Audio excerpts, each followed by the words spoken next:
Thank you.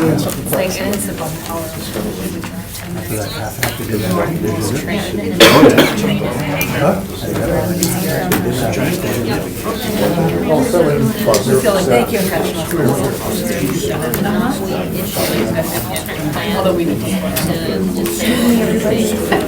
They wonder how many heads you rolled them down. Good evening. Welcome to the Monday, December 12th meeting of the Green Bay Plan Commission. What's your pleasure regarding the minutes? Motion approved. Second. Got a motion and a second to approve. Is there any other discussion? I have one correction. Alderman Gilbert and I were talking about this on the last page, page 6 of the minutes, second paragraph there, about 5 lines or 6 lines down. It said, motion carried, no's were M. Conard and T. Gilbert. I think it was M. Conard and myself. So, I was here, but I voted. Okay. Good. That's right, yes. so that's the only correction I made. Thank you. Thank you. So do we have a motion to approve as amended? So moved. Second. All in favor? Aye. Thank you. Old business, item number 1. Well, first I would like to welcome everyone here tonight, and if you'd like to speak, please fill out a form which is up here, and you'll have one opportunity to speak, and when your name is called, we'll have you come up to the podium to speak, and speak right to the Plan Commission and not to the other people in the room. That's about it, I guess. Thank you.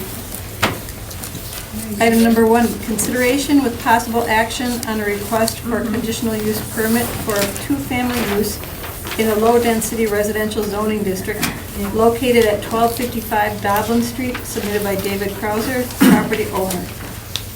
Hi, this was previously given hearing at the October 24th meeting of the Plan Commission, at which time it was held over till this meeting. It's a request for a CUP to install a duplex. The applicant has revised the plan after some discussion with the Plan Commission at that last hearing. They have submitted a new site plan and some elevations to the Plan Commission. So the area for the comprehensive plan, it is signified as low-density residential. Rezoning as such is R1, single-family residential. Here we have the revised site plan, and unfortunately, I'm sorry, it came out a little blurry. They have indicated moving the structure up to the front of the property, kind of in line with other structures in the neighborhood, and proposing then a garage in the rear of the property. One of the concerns the Plan Commission staff had was the saturation of other non-single-family uses in the neighborhood. Just to give you a representation of some of those, these are some of the multifamily units that are across the street from the subject parcel. This is the third one. That's these 3 buildings. And then we have another 2 multifamily down the street, just west of the subject property. And then another one looks to be multifamily with a door and a door up front. And just for reference, those are here. One of these 2 is the last one. Thank you. So there would be a driveway on the east side to go back? Yes, so they are indicating a shared driveway between the 2 parcels. The property owner owns both of these parcels, and they are indicating a shared driveway between them.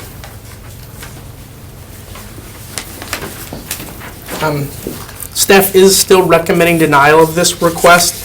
It is staff's opinion that this area has a saturation of non-single-family uses, as shown an example of some of them. Happy to answer any questions you may have. I have a question. One of the concerns from some of the neighbors was that this house would be raised up higher than the other homes in the neighborhood. I'm thinking that's because of a floodplain. So this property is in the floodplain and would have to be raised above flood elevation to be constructed. But even if this was a single family, it would have to be raised Correct. up. Any structure to be built there would have to meet that requirement. And what happens then with the runoff? They will have to provide a plan to the Plan Commission and the building staff showing how they will meet the floodplain ordinance. Thank you. One thing they may have to do is apply for some variances if it cannot be met on all sides. I mean, I believe the applicant can discuss their plan for how they're going to address that. Yes, Sid? And Mark, just as further clarification there, as I recall from having gone through a similar process with our own home on the floodplain, that variance would have to ensure that neighbors would not be would not have runoff into their yards. Correct. They still have to basically meet the intent of that floodplain ordinance, and the variance can be approved if they provide some alternate measures to achieve that same end result. Any other questions? Yeah, I have a question. As far as the runoff goes and how you can accommodate the runoff, have you seen this satisfactorily done anywhere else? There have been variances applied for and approved in the past for floodplain. With variances? Yep. And there's options of retaining walls and some other measures that can be taken to achieve that same And that's outcome. not presented in here. They gave somewhat of a plan of how they're going to do it. I'll let the applicant better explain it than I can. Okay. One thing I will mention is there are 2 emails I received in your packet. I did receive a 3rd email today, and that is in front of you. Thank you.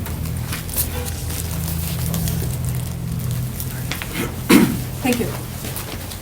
Okay, we do have some people here who would like to speak on this. Need to suspend the rules. So moved. Seconded. Thank you. Okay, Barb, and I can't pronounce, I'm not sure what your last name is. Kuski? Kuski? Okay.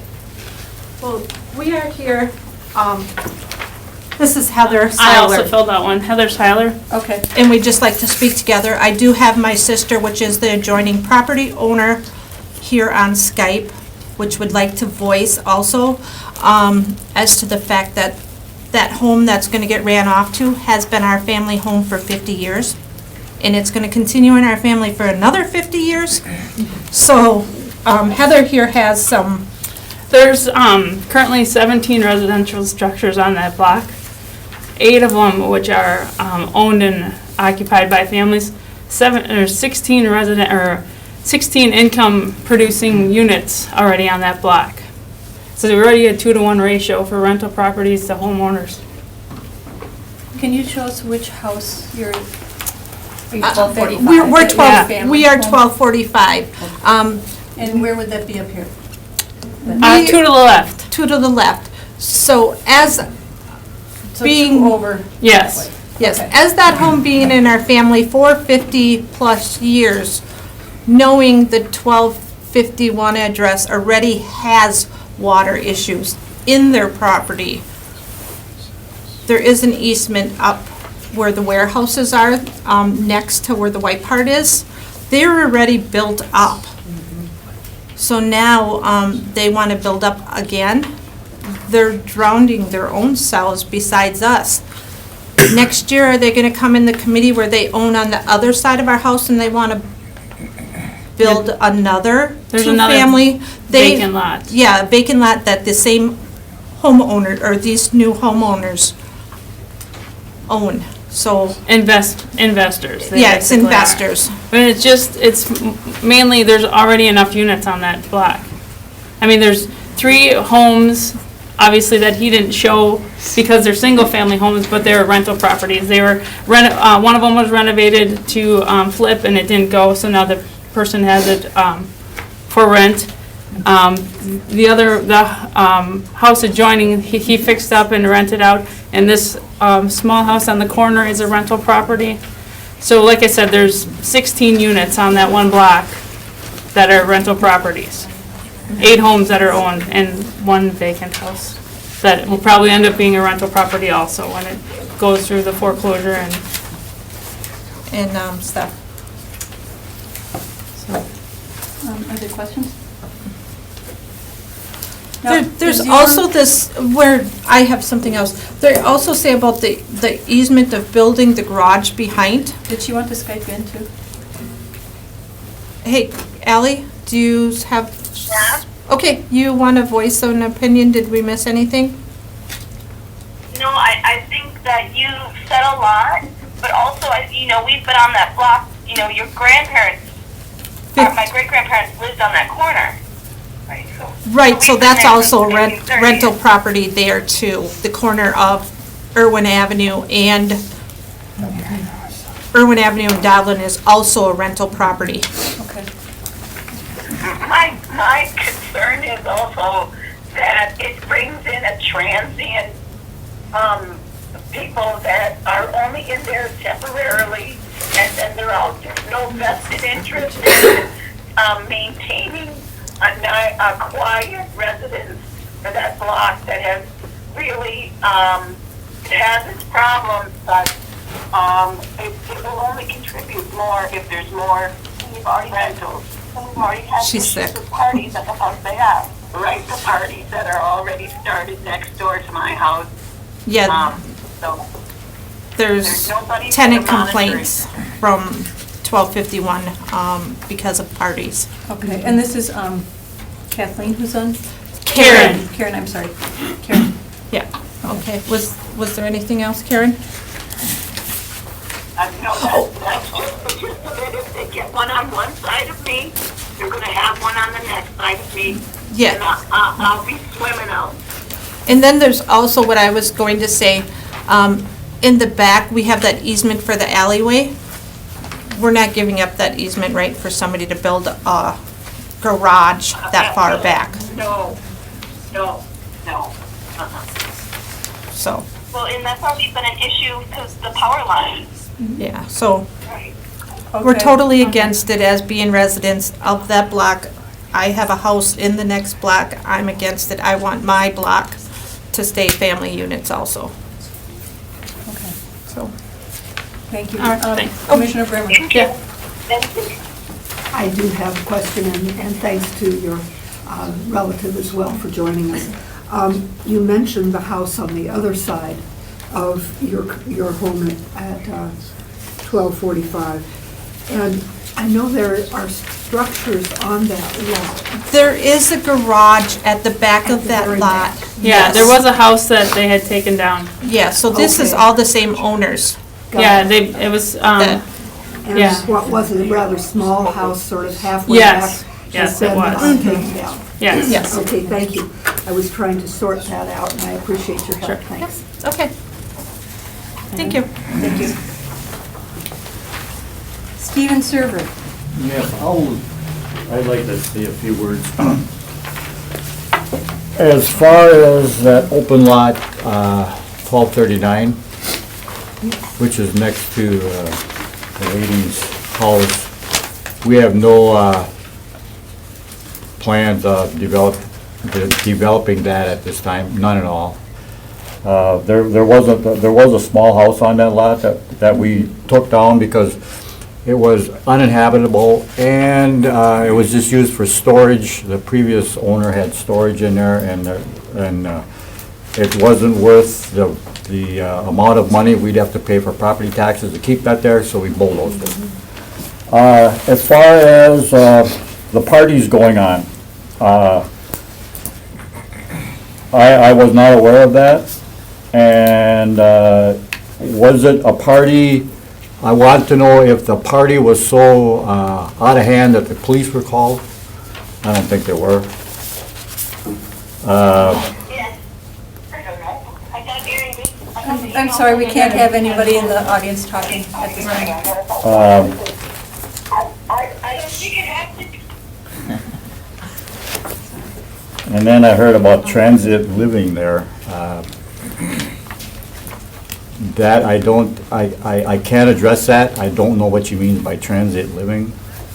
You know, you could call all those people that live across the street in those, duplex transit living too. We plan on building a higher end building there to attract, I don't want to say higher end people, but people that would want to stay there.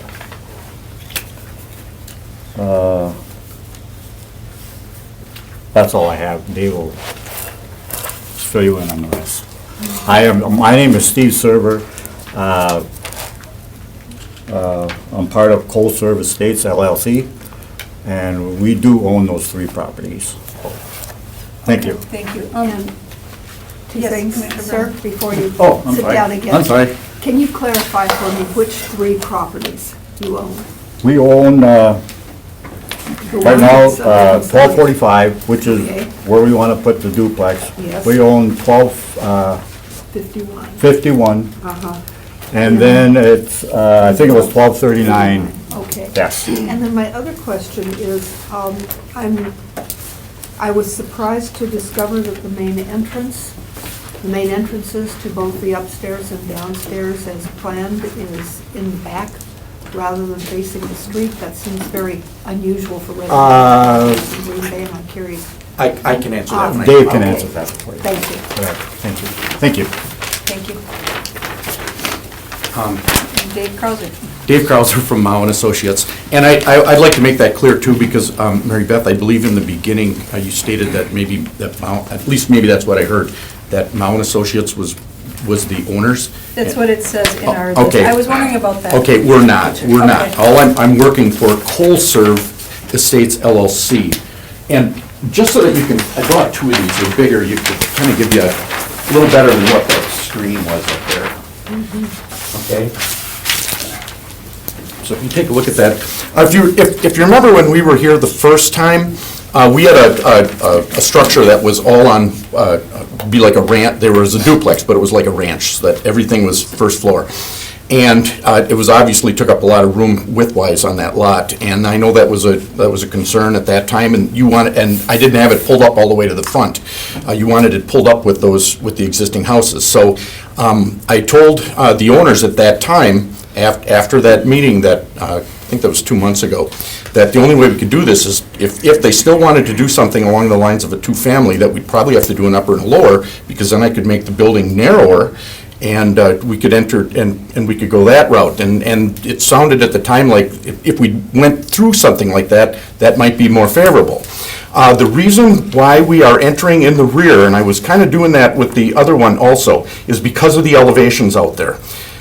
With the floodplain, we have to raise that thing up 5-6 feet. It's going to be at about the same elevation of what that storage unit is right next door. And by raising it up there, I have a very difficult time making any sort of handicap entry.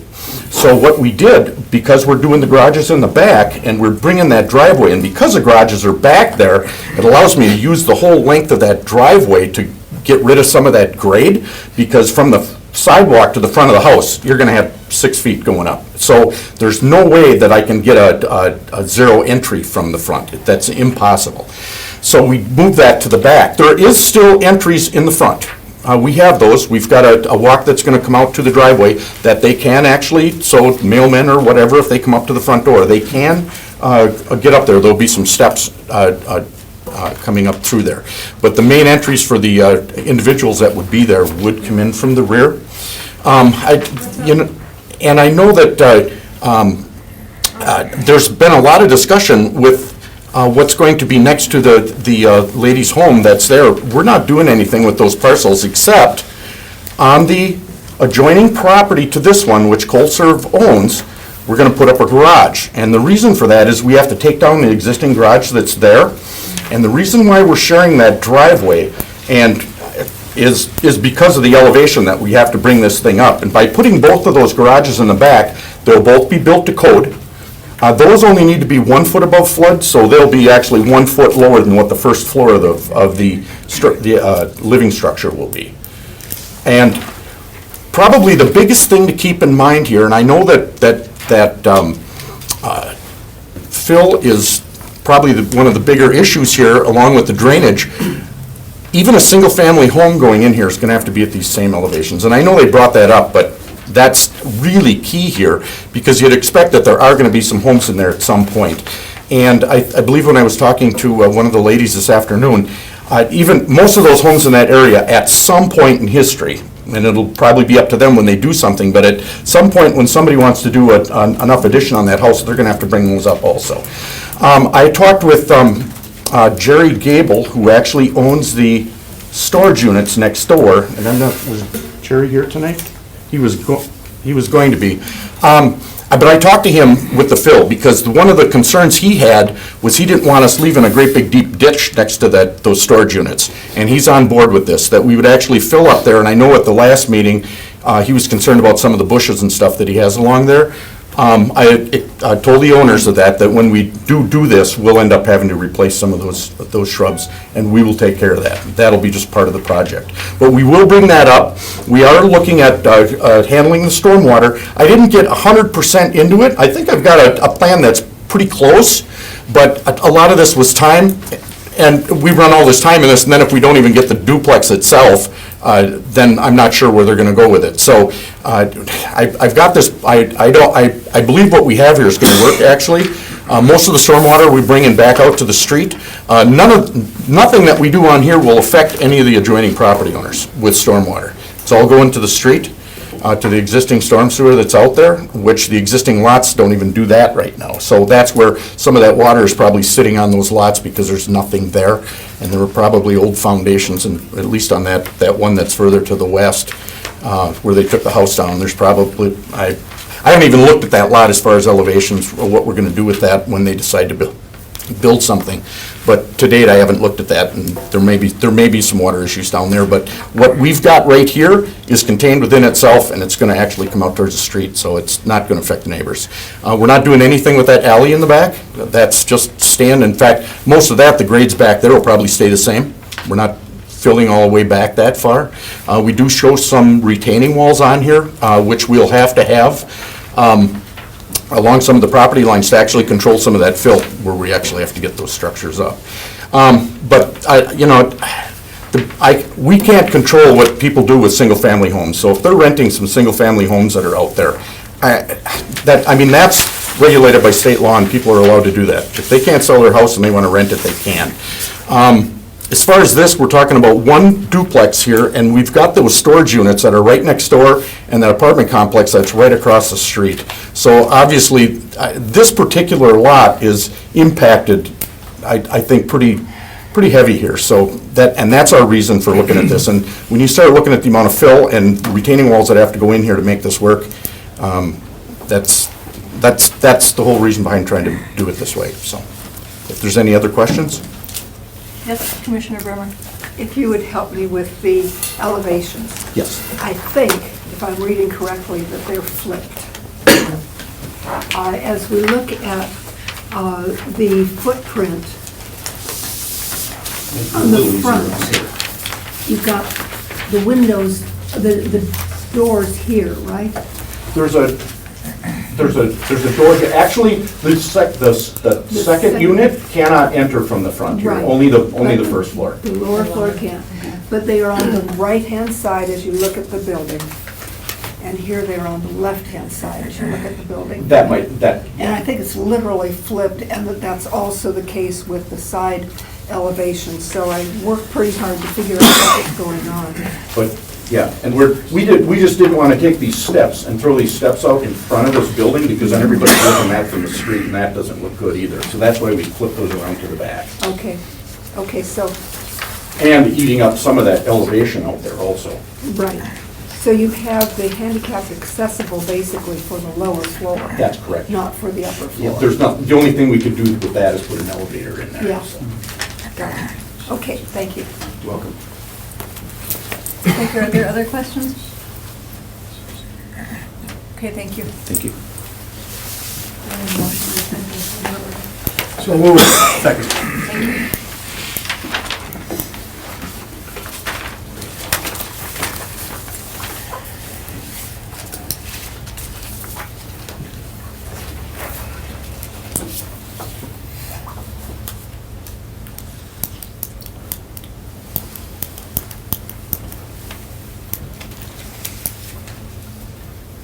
I think this is a tough one because this particular lot,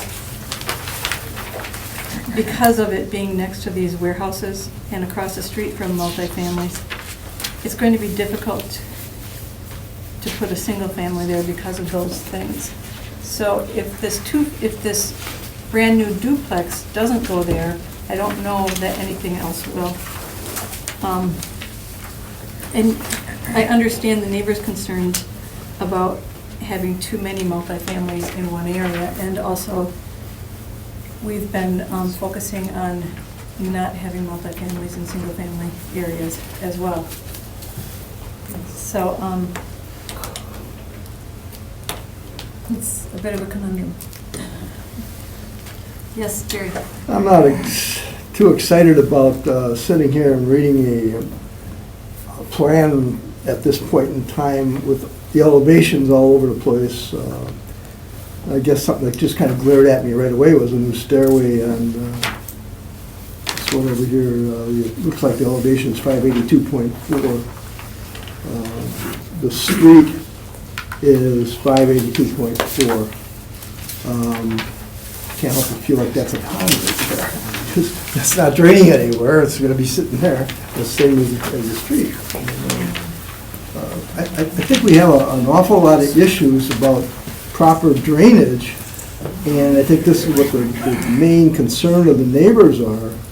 And I think in order to achieve this, I think it should be further studied rather than jumping ahead. And something that really bothers me also, like it always bothers me, is that the planning commission does not recommend this. And, The planning department, you mean, Planning Jerry? department? Pardon me? Planning department? Yeah, The city planning planning. department, yeah. It does not really recommend this, to the point that I would think that they have had more input or study into something that was just put before me at this point in time. And I have a hard time with that, and I usually do. So that's my concerns. Always listening to the neighbors. Neighbors, sounds like they've been trying to make something out of nothing there, and living with the conditions and everything they have, and now somebody's coming along trying to possibly make it worse, but I have no real picture or an idea or any facts to back up, is it worse or is it worse? And I'm a little bit disturbed about the credibility too, and I know that shouldn't enter in our decision, but in the document we just received tonight on page 2, I'm very disturbed by some of the things that have been happening there. And boy, I'll tell you, any decision to have this go forward without giving it further thought, and yes, it has been delayed and it came back again. At this point in time, I couldn't be for it. Thank you. Vice Chair Gilbert? I'm not a big fan of two-family homes, especially when they're new. I mean, it's one thing if they're pre-existing and we're trying to help you out again. But I personally, I don't see any big issue with putting a single family in this area. The elevations are going to be an issue, no matter what goes in there. So that's not really germane to this situation. It's my feeling that a single family would go in there quite nicely. So I'm going to agree with the planning department and vote denial on this. Thank you. Yes? Two questions for staff. First was, did Alderman Moore weigh in at all? Alderman Moore was in on Friday, and we spoke briefly about it. He had not given a formal opinion at that point. He had some concerns with the project. My understanding was he was going to be here, but it looks like he was not able to make it. Did he, anything that, in terms of formal stuff, via email or otherwise, it did get directed to you though? I spoke with him in my office, Okay. But he did not give a formal opinion at that time. In terms of the variances, even specifically for the just floodplain, I'm not exactly an expert on it, but is it going to be, it seems like it's going to be a lot no matter what's happening with this. Is it almost, I don't want to use the word insurmountable, but it seems like there's going to be a lot that's going to be there. Without a specific plan proposed by the applicant, it's hard to answer. It looks like at minimum on maybe the east side, they would need a variance. Paul could probably better address what the minimum requirements are for floodplain. It's 2 feet, 15 feet out. 1 foot. 1 foot, 15 feet out. I think regardless of the land use, they're going to need some variances to address the floodplain, so. Is there a situation where maybe that should be explored first? Because that seems pretty serious based on everything that's going on there. Before we even get into the elevation plans, it seems like that should be addressed before almost anything. Well, I think what's before the plan commission is the land use. I think that's in kind of a vacuum. Does this use fit in the neighborhood. I think there's some nuts and bolts related to the floodplain that have to be resolved. Either it's gonna work or it's not gonna work. I think the question tonight is this an appropriate use? And there are homes on the northeast side that have been built up because of the floodplain. I believe they may be in the Day Street area. So just taking a drive around and seeing what those look like might be helpful too at some point. And there's one further down the block on this street. Okay, thank you. I can certainly appreciate the concern that a resident would have when people all around them are building up higher, or could build up, you know, at 6 feet higher than your property. Unfortunately, you know, that's federal regulations, and we, you know, we can't really do much about that. If, you know, the decision here is whether it's going to be single family or multifamily, or duplex. That's really the decision that is before us here. And looking at the letters that we've got, you know, there were questions about parking. Well, I think they have an adequate parking plan here, the way it looks to me. You know, they've got a shared driveway between two properties that they own, and plenty of parking in the back, and looks like that, like the parking issues have been addressed. The water runoff issue, that has to be, there has to be a stormwater plan that's acceptable to the city, and that's one of the conditions that's outlined here. So that has to occur in any event. Storage of trash cans that some of the neighbors store in front of their houses, well, there's plenty of room behind here that I think they could be stored in. So it really comes down to the issue of single family versus two family. Yes, Commissioner. I concur with what Alderman Nenny has just said, and wanted to check with the staff. Eyeballing it, are we talking about 4 spaces in each of those garages that is on the... Yeah, they are. The one that we're looking at. They were proposing a 4-stall garage on this property. The adjacent property, the applicant indicated they were not sure how many stalls would be on that. And it's not pertinent. And it's not pertinent to Right. the land use decision. And it is the case that running that driveway down the middle does allow easy access for storage of trash cans and for the cars as well. So I think the plan actually solves those particular concerns, and the water runoff, frankly, is not something we have the expertise to deal with, and that's why it has to go through that whole variance process. I think this may be what you were getting at the beginning, Chairwoman, that we're dealing with a neighborhood that already has a number of, I counted 13 dwelling units that were in multifamily structures. And this would add another 2 to that. So that issue of a large number of multifamily structures is the critical issue. And you complicate it because of the storage unit right next door and the likelihood of being able to sell that property for a single-family home. I'm still doing this. Thank you. And, you know, it really comes down to whether you think that a single-family use would be a nicer development than what is proposed here, because single-family homes aren't always nicer, to be honest with you. And sometimes single-family homes have more people living in them than rental properties. And they are open for rental. Yes. As we pointed out before, we really single- have no say over rent or sell. Right, they could come in and want to put a single-family home there and rent it out to a large family. And, you know, and that, you know, that's allowed. So, I don't know, looking at the plans, you know, I gotta tell you that looking at the 2-story structure that's proposed, they're pretty, it's a pretty good looking structure, you know, with shutters on the outside, it's got, you know, granted, it's up high, but, you know, that's kind of a reality in that neighborhood. You know, I'm sorry, but there's nothing we can do about that elevation issue. It's, you know, that's the case regardless of what gets built there.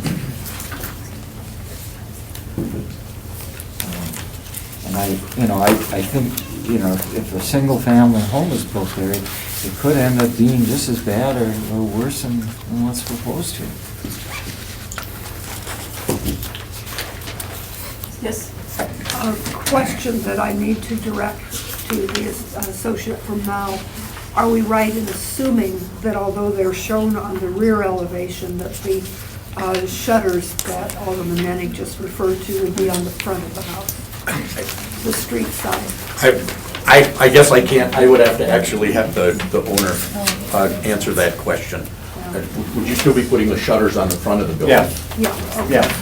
So there's some sloppiness in the drawing here that makes it a little bit hard to make sure. I just wanted to ensure that we were talking about shutters on the Yes. front. Okay. And Jerry?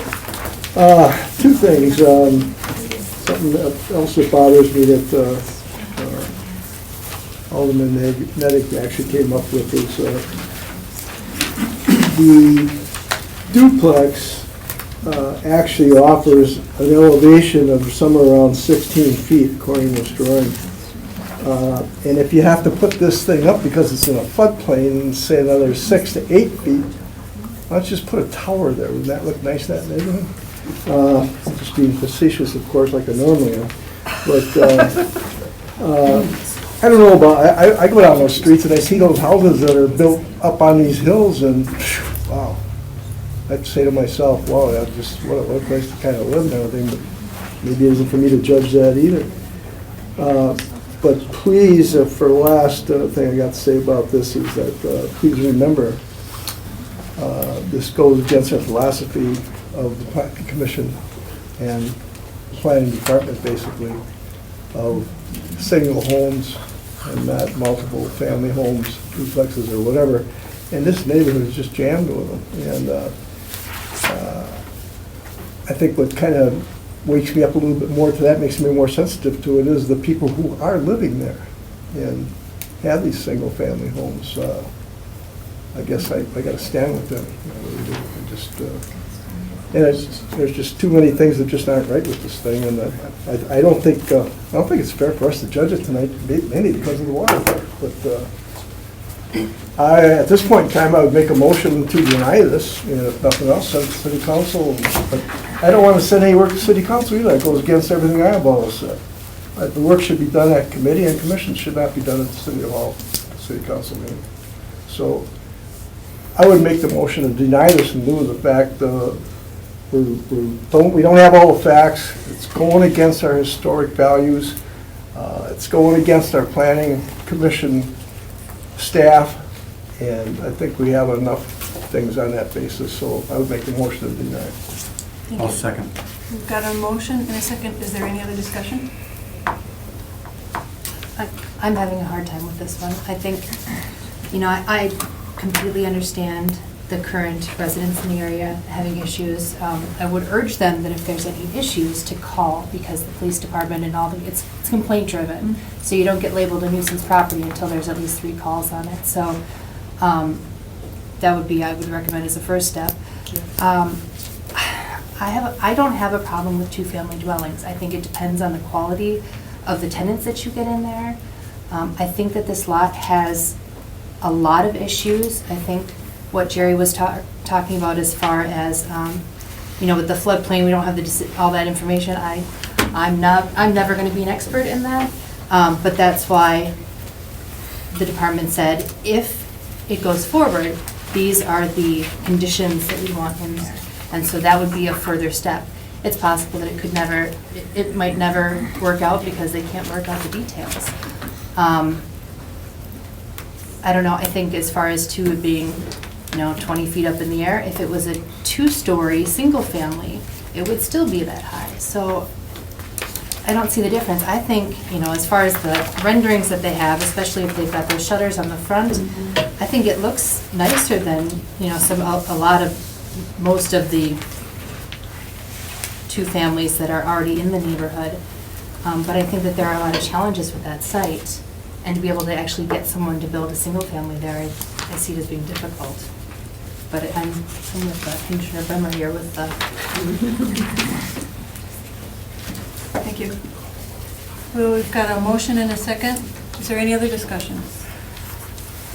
All in, Sorry. yes, Commissioner Miller. For the staff, again, I know there's a lot going on here, but is the main reason that you're looking at denials because of the saturation of multifamily units in the neighborhood already? Is that the primary? The staff's looking at it from the land use perspective. In our opinion, there's a saturation of multi and two-family units in that neighborhood. And this is zoned R1, This is zoned R1. and normally we don't change R1.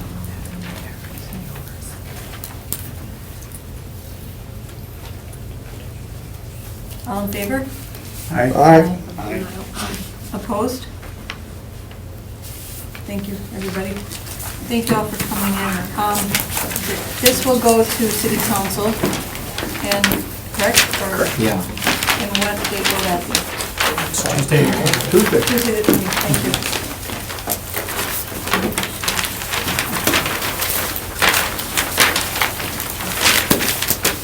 This will be the 20th, right? Correct. The 20th.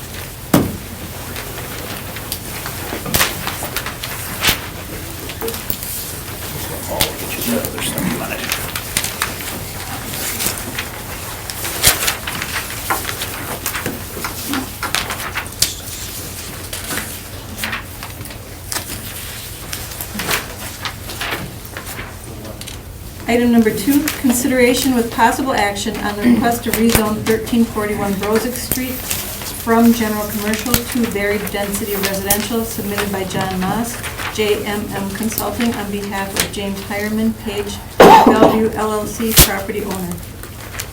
Thank you, Madam Chair. This is a request to rezone 1341 Brozig from general commercial, C1, to varied density residential. And that property is located at the end of Brozig, kind of along Main Street here on the east side, southeast side of Green Bay. It's currently a vacant lot here, Main Street coming through. This is the Walmart, east side Walmart site. Village of Bellevue. This is a auto salvage facility. Then we've got some apartments and then some lower density residential further east up there. This is the city's comprehensive plan, showing there are some commercial spots in here yet, but this property is shown as medium to high density residential. And this is the current zoning, showing being the C1. So this is about a 3.5 acre parcel. It's been vacant for a number of years. Actually, it has a drive that connects Brozig to these apartment units on this side here. The request is to facilitate a future expansion of multifamily in the area for 2 16-unit buildings that will be built in this area here, along with 2 detached garages. So this request is consistent with the city's comprehensive plan, and staff supports this rezoning. Thank you. Yes. I had a call about an hour ago from Alderman Nicholson's district, who's the alderman from this area, and Alderman Nicholson would prefer that we deny this request, that we leave the zoning as commercial rather than R3, because he's concerned about the density of development of residential property in that neighborhood, and he'd prefer that it remain commercial. So I just told him I would share that. Thank you. Thank you.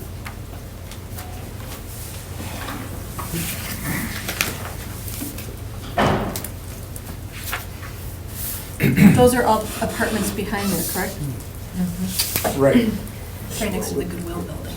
Yeah, Correct. it's the Goodwill building that's up The above. white one, yeah. Yes. And Commercial that- corridor, yeah. It's kind of a notched out commercial area. But the Goodwill building actually is on zoned residential area, right? No, it's commercial. It is commercial. This is the Goodwill here, in Harbor Freight, and then there's a detached retail building. Right, right. I was confused by the zoning there. Could you put the zoning map? Sure. Map back up, Paul? Super. Yeah, I see it now. Oh, okay. So this was done as a planned unit development back in the day to get that development in there. This, for as far as I know, has been general commercial for a number of years. So that's what confused me, though. The yellow is not then residential, or is it? It is, yes. This So it's is, a planned unit development on top of residential where the Goodwill is? in this case, yes. Okay. That was my confusion. Because that, I think that helps to interpret Alderman Nicholson's point, because it is a continuation then of commercial uses. Right. Or a continuation of multifamily units. Either way, yes. However you want to Yeah. look at it. Right behind? Right, Right. right.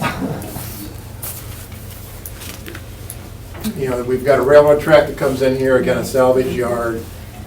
There's some reduced visibility here, limited access as a commercial property. Not to say it couldn't be developed as a commercial property, but it hasn't to this point. So the adjoining owners come forward to, you know, suggest multifamily, which again is consistent with the plan, the comprehensive plan. Main entrance is right around coming up Rosa. Yep. Yeah. This is an existing driveway. There's no need for them to go back towards the other area. Right. It's a matter of simply constructing the units with some internal parking to gain access. We do have someone here who would like to speak. Should we suspend the rules?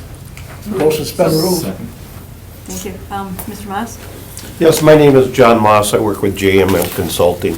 We extracted out of our computer the original site plan for that apartment project, and it actually had those two buildings and the detached garages from 2004. I can't remember the history in 2004, if it was a recommendation of the city or the owner to carve out that 3.1 acre parcel and make it commercial. It's been on the market, they've been actively marketing it, there haven't been any takers or any interest in it. I think Paul hit the nail on the head. It's got no access to Main Street, poor visibility.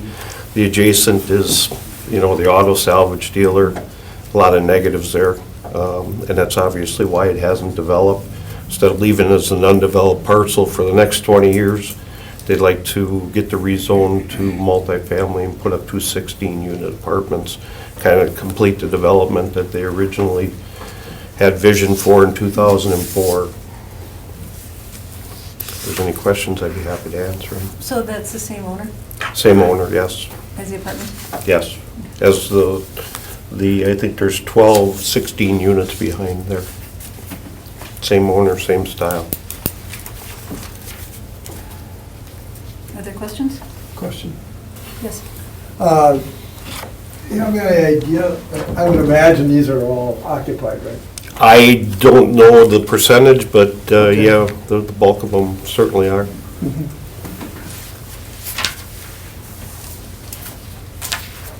Okay, thank you. Are there other questions? I have one. Yes, Commissioner. I'm looking at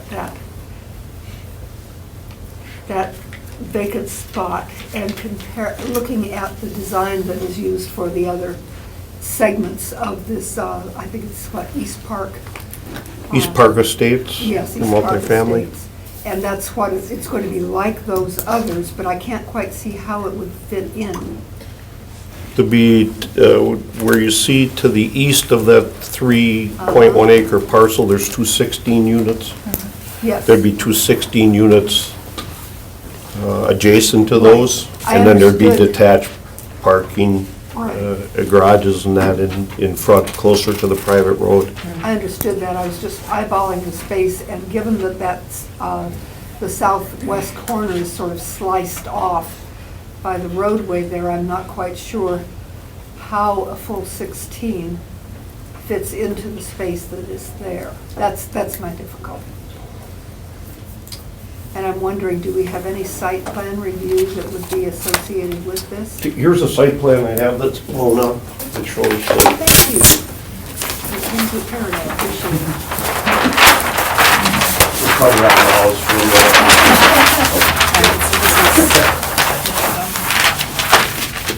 Here's those two existing 16 units Oh, I see, to the okay. east. Yeah, There'd be two adjacent ones, and then attached garage, some additional okay, outside. so there would be Oh, I fewer see. garages than for this set of 16? Yes, correct. That's, Yep. thank you, that's exactly For the garage information I need. space, but between the combination of garage Garage and parking. space and the outside parking, we'd need the 2 spaces The per unit. requirements. Mhm. Thank you so much, that's very helpful.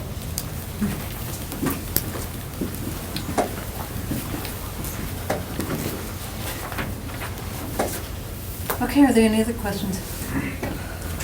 Thank you, sir. Thank you.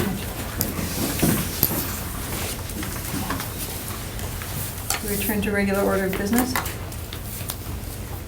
I hesitate to move in contravention of the Alderman's comments, but I'm going to move approval of this Seconded, with the conditions. with the conditions.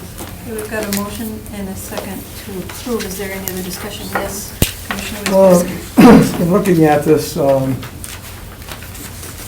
would normally go along with the alderman on this case. The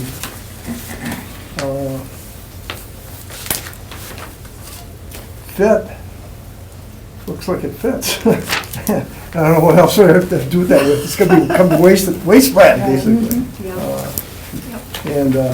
And I was just checking to make sure that staff was for it, as you Yeah. would, that's what I was looking for. No conditions. I think it's a fit, I really do. I think it's clean. I think the buildings that are there right now are pretty clean, and I don't know what the alderman's issue was, other than maybe the traffic that goes up Pecan, and always had some issues of a lot of rental properties in that area, and also coming off of Pecan with some traffic problems. That could possibly be it, but I wish, as always, that the alderman could show up and at least share that with us, but at this point in time, I think it's a fit. Is he in And another the motion meeting? is without any conditions. I was ahead. Not that I'm aware of. I did talk to him at 4:30 as well, and he expressed his concern. I think his concern is the saturation. He has some enforcement issues in his district, and not saying this is one of them necessarily, just that there's a saturation issue, and he has a concern with more units being added. So it's, but again, it's consistent with the plan, and that's what we're following from a land use perspective. If there are other density issues in his district, then we work with him to address those through enforcement or rezoning to find a way to solve those situations. And he's been having those problems for over 10 years in the rest of his district, and I think that's where it's coming from. Sure. I don't see this as being that issue, but I'm not living in his shoes, however. I can understand his Looks like concerns. it's a fit to me. I think to the other issues, also the traffic goes zipping past there pretty quick until the stoplight at Pecan, so. Mhm. But without access to Main Street, I don't know how this could become a commercial property. Right, that's- either. Obviously, it hasn't been. No, that's not gonna happen. Right. I think that land would be there forever. So we've got a motion and a second. And I did want to clarify, the motion is without any conditions. There were no conditions recommended for this. We were confusing two different items. Oh, okay, thank you. It's a straight rezoning from one district to another, no conditions. Okay. All in favor? Aye. Opposed? Thank you.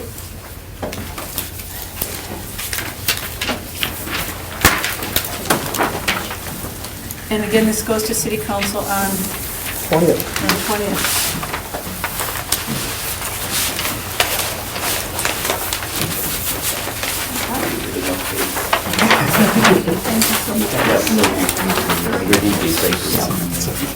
Item number 3, discussion with possible action on the request to authorize a conditional use permit for a 5-unit townhome at 218 through 222 South Jackson Street, submitted by NeighborWorks Green Bay property owners. And just for disclosure, I want to let you know that I do rent office space from NeighborWorks, but they are not my client, and I have no financial way to benefit from this or lose from this, so.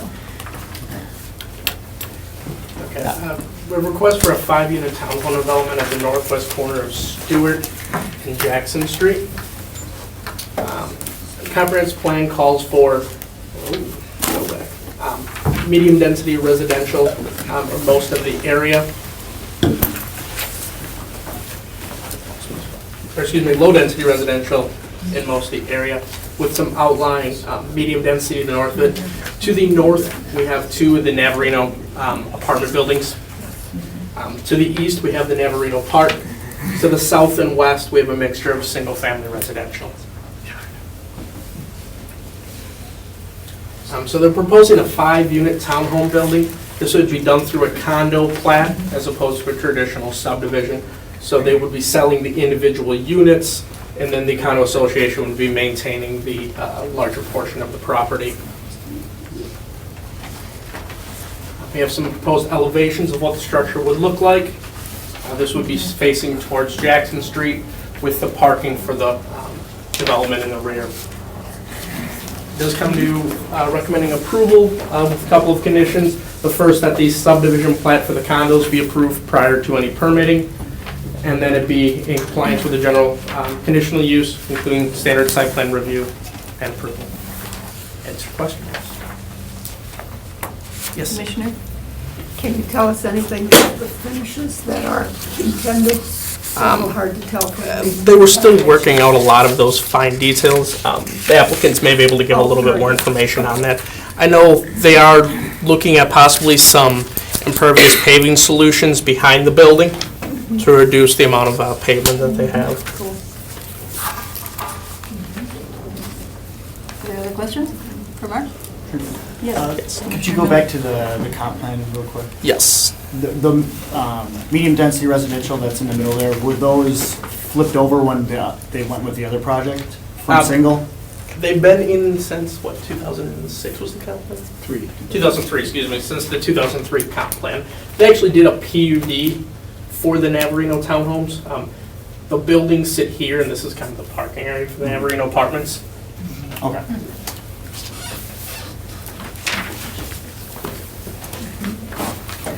Move to suspend the rules to hear from. Second. Thank you. Thanks, Mark. All right, Jason Gossick. Hi, my name is Jason Gottlieb. I live directly across the street from the site at 722 Stewart. Just a few things that I'm just kind of curious about for the development of it. The 5 townhomes, will they be facing all on Jackson and nothing onto Stewart? So if I looked out my front window, would I just see a parking lot? Is one question I have. Mark, can you answer that question, please? Right now, the proposed development would be that the 5 townhomes would face Jackson. I guess from Stewart, you'd have the side of the end unit and then the parking area. Okay, and then with that road being the way it is and them putting 5 townhomes onto the sewage line, will any of that affect my tax bill since it's a shared space, being the road or any of the sewage lines that are in and around that area? Not that I would be aware of, no. I think those are all maybe, I don't know if they're gonna have separate laterals or shared laterals, but that all that's coming off of Jackson, so I don't see any impact on your property, no. Okay, I mean, the reason I ask is that we had received a letter from the city in regards to lead line pipes in that area.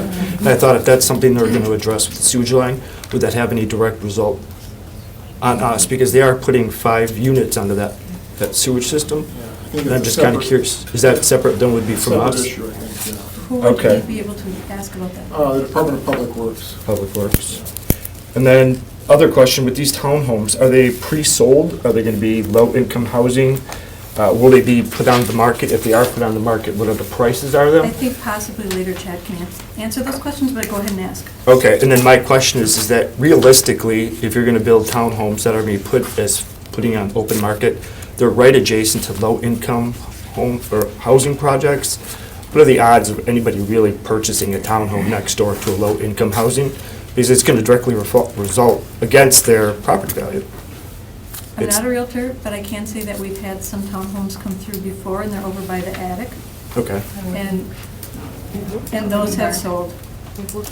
And they're Yes. they're right next door to low-income housing? Yes. Well, Okay.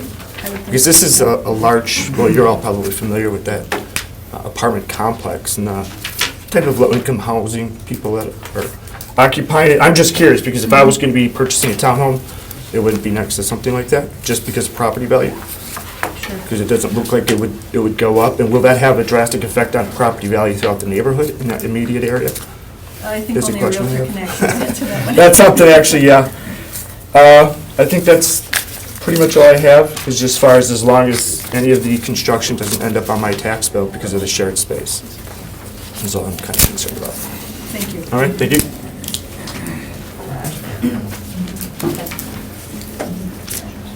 Larissa, is it Butter? Larissa Butters, yep. Larissa Butters. Yep, like Reese's peanut butter cups.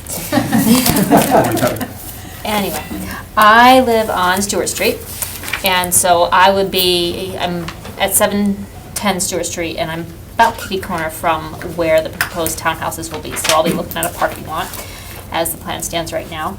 I have a couple concerns. We have huge drainage problems in our neighborhood. Many houses on my block have water in their basement. I have water in my basement right now, and there's snow on the ground. So some pump drainage I put out comes back into my basement. It's very frustrating. And my neighbors have impermeable surfaces behind me, and that drains in. My concern with the townhouses, since I have neighbors on the other side of the street, they have drainage issues too, where their yard slopes towards their house. And putting a parking lot where it's proposed right now, the impermeable surface would have to be draining towards their backyard. They're at, let's see, if you put up the map of the neighborhood again, excuse me. I don't know their lot number. Perhaps you could go point to it on the map. Yes, I as could. well as where your home is. Yep, my home is right here. And Okay. then my neighbors who have drainage issues are right here. Oh, I see. So they would be back to back. They would be back to back with the parking lot. And then, so we have huge sump pump issues, things like that. If these streets are going to be torn up, I request who do we contact for, can we put our storm drainage into the sewer system? I know it taxes the sewer system, but that would help out a lot for drainage, especially in our neighborhood. Who would they contact? Who would I contact? Again, Public Works. I mean, Public I think it's a Works. separate issue from this development. Okay. Okay, thank you on that note. I am also, so impermeable surface is a concern.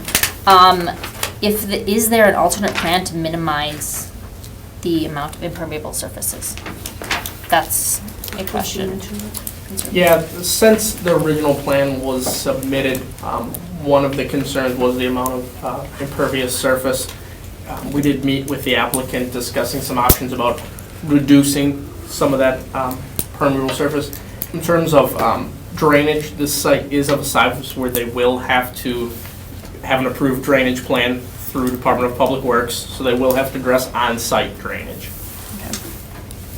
I didn't bring it, but they were showing one of the latest plans. Obviously, it's still fluent at this point for the exact plan that they will develop.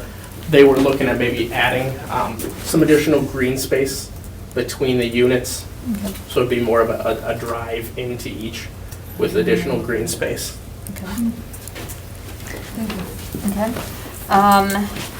Then spacing of the houses, you talked about green space in between the driveways into their garages. How about, is there a way to space them out so there's more green space? And plus with the spacing issue, it's not that big of an area once you look at it. And it's like, how are you gonna fit 5 all right on the Jackson Street side? That's gonna be very tricky. It's gonna feel very cramped. And you saw my tiny lot. I feel very cramped some days because my lot is 65 by 40, no, 60 by 45. It is tiny. My backyard is minuscule. And so I know that these are condos, they're not planned to have a backyard, but having that like little individual green space where they can plant whatever or put up patio furniture, that helps. Then if they can put in bird and bee bed friendly landscaping, going along with the farmery idea that's just trying to get started in our neighborhood, that would help those that are growing plants. Be very beneficial to me if I ever get to plant something in my backyard. And the garage positioning. The garages are at the rear of the building right now. Right now, when I walk out of my house, my garage is not attached. And so I see my neighbors if they're outside, and I get to talk to them. And if we never see the neighbors that move in here, we won't really get to know them as part of our neighborhood if they're just driving into their garages and they never come out their front doors. If it's possible to make the garages where, total drawing, where the garage is to the side of the house instead of the rear, then we can have, even if. You're supposed to show it to us, sorry. Okay. Even, so let's draw a little window there, then we can see our neighbors a little better and get to know them. Even if it means maybe doing 2 on the Stewart Street side and 3 on the Jackson Street side to give them more space, that just helps a little bit. And then maybe they can have a little backyard like a townhome in England might, or out in an eastern city in the United States. A little more space. Were there any questions for Larissa? Yeah. I just, Larissa? Yes. please call DPW and tell them about your water problems. You shouldn't have to live with that. Please, Okay, I will. please do that. I will. Yeah, and I'm sure there's got to be some method or way of doing it. I hope so. They got to come up with something. Don't be afraid to ask. It's worth a try. Yeah, I will. Thank you. Thank you. Thank you. Ann Hartman. Jerry, you call Public Works and you get them to get the water out of my backyard and I'll be delighted. I am Ann Hartman, I live in 320 South Jackson. I got the notice, I'm not within, I live down here. And I got the notice because I was the president of the neighborhood association. My concern, in addition to everything that Larissa said, my major concern is that there is an enormous cottonwood right in here somewhere. And there was a lovely cottonwood over here that the city tore down, and my phone rang off the hook because all my neighbors were angry that the cottonwood was going down. So I called Mark Freeberg, and he said, oh, some of the crotches were real rotten, and if something had fallen off, the child would have died, it would have been bad. Okay, fine. That cottonwood has been standing, that park was developed in the 1990s, and that cottonwood, at that time, we were told it was perfectly healthy.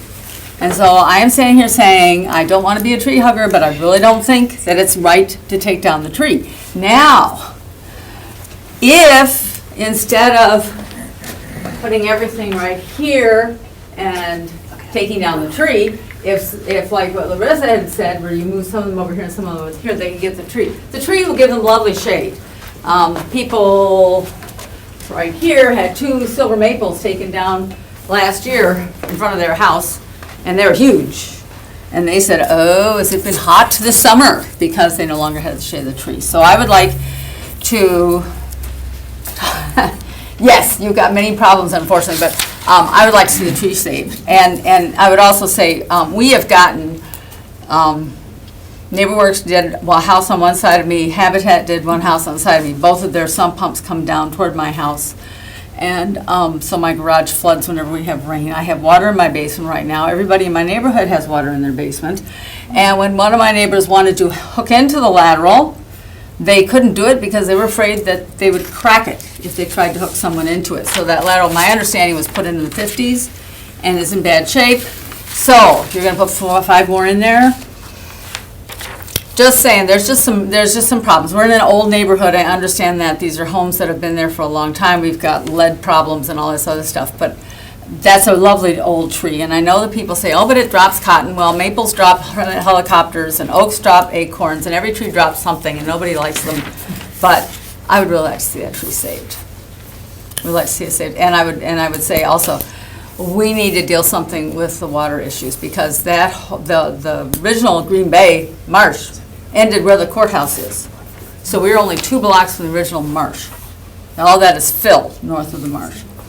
So the water table's about that far down in my house. So anyway, thank you. You have any questions? Are there any questions? Thank you. Okay, thank you. Jason Switowski? We're going to decline my right to speak at the time. They pretty much got all my questions, Chair. So. All right, thank you. Chad Fredette. Well, thank you very much. Fun being on this side of the table for once. My apologies, all of our staff are in Washington DC at a conference. So as chair of the Asset Management Committee, I'm here to help out a little bit. There was a question about mix of colors. We have a committee of volunteers, neighbors, and some other folks that look through different color patterns and they choose that. That's done by a committee, and they'll make the final choice at the end. And to make this a little, at least the way they laid it out to begin with, it's a little offset, so it looks like they're individual houses. And there were a lot of good comments here I think we can take back to our committee and talk about. The issue of the tree, we can see if it's possible to move the building back to look at that issue. But if we reconfigure the site, I'm not sure how that'll affect it. And we can look at doing it. I don't have any problem looking at it. There's talk about mix of incomes. That's not a bad thing to have a mix of incomes in a neighborhood. And I have no doubt that these will sell pretty quickly as well as the Whitney ones did. And I can't recall, this came to our committee so long ago, I can't recall if there's an income requirement on any of these homes. I can't remember, so my apologies on that. Maybe one, I think the initial proposal that was submitted to Redevelopment Authority included one property that would be home fund. So we're using some home funds, so then there would be some income requirements. The other on four this would be one. market rate. Okay, so we have one, but that's a good thing, and we'll find a buyer for that. Besides, at NeighborWorks, we have a whole lot of help to give them. We can probably give them $20,000 or $30,000 up front to help get them in that home. We did learn some things from our rental townhome that we've done up on Mather. We've learned some things there. We've improved that design here, but this will be absolutely for sale for homeowners. And drainage issues, we obviously have to go through plan approval on drainage issues. And we can look at green space, and I like trees and bird and bee-friendly plantings. If you come see my house, it's pretty crazy forest. So I like all that too. So some really great comments that we can take back. But otherwise, we're really excited about the project. We're excited to build some new buildings instead of just rehabbing old ones. But if you've seen a lot of our properties, we do some great work and build some beautiful buildings, and we'd like to be doing these too. So I appreciate any conditions you have and any comments you have. Thank you. Any comments? Questions? Yes. So with the driveways in the back, I know how your Mather ones are set up and they're a little bit different than, say, the Whitney townhomes. I know the Whitney townhomes is not one of your projects, but is it going to be similar to the Whitney where it has the garage underneath and then it has a patio on the back for them? I'll let our architect answer those Oh, questions. well then. Oh, sorry, I didn't That's something realize. grade here. Gotcha. Thank you very much. Thank you. Would you like to come up and speak? Sure. We'll need your name and address, please. Oh, you've got it. Thank you. Lloyd Carpenter. Lloyd Carpenter, yes, architect. I'll just address a couple of things. Can you put up the front elevation? The front elevation, you can see, has got the 5 gable ends, and those buildings step back and forth 2 feet to give it so that they've got kind of an independent feel to them. They're a mix of shingle roofs, shake sidings, vertical sidings, horizontal sidings, that type of thing. So it's a real homey look, okay? And there'll be different colors too. So the finish that looks kind of like pebbles is the shake. Kind of that middle one? Yes. On our Yes, rendering, that's it the looks shake. like a bunch Yes. of pebbles. Okay, thank you. Okay. If we were to do, we could possibly do 2 side garages. The 2 end units could possibly have side garages, but it would add impervious surface because we'd have to add 2 driveways to do that. So that does take away some green space to try and do that. And of course, we have to drain the parking areas and the impervious surfaces according to the city's plan. So they would be drained to storm sewer.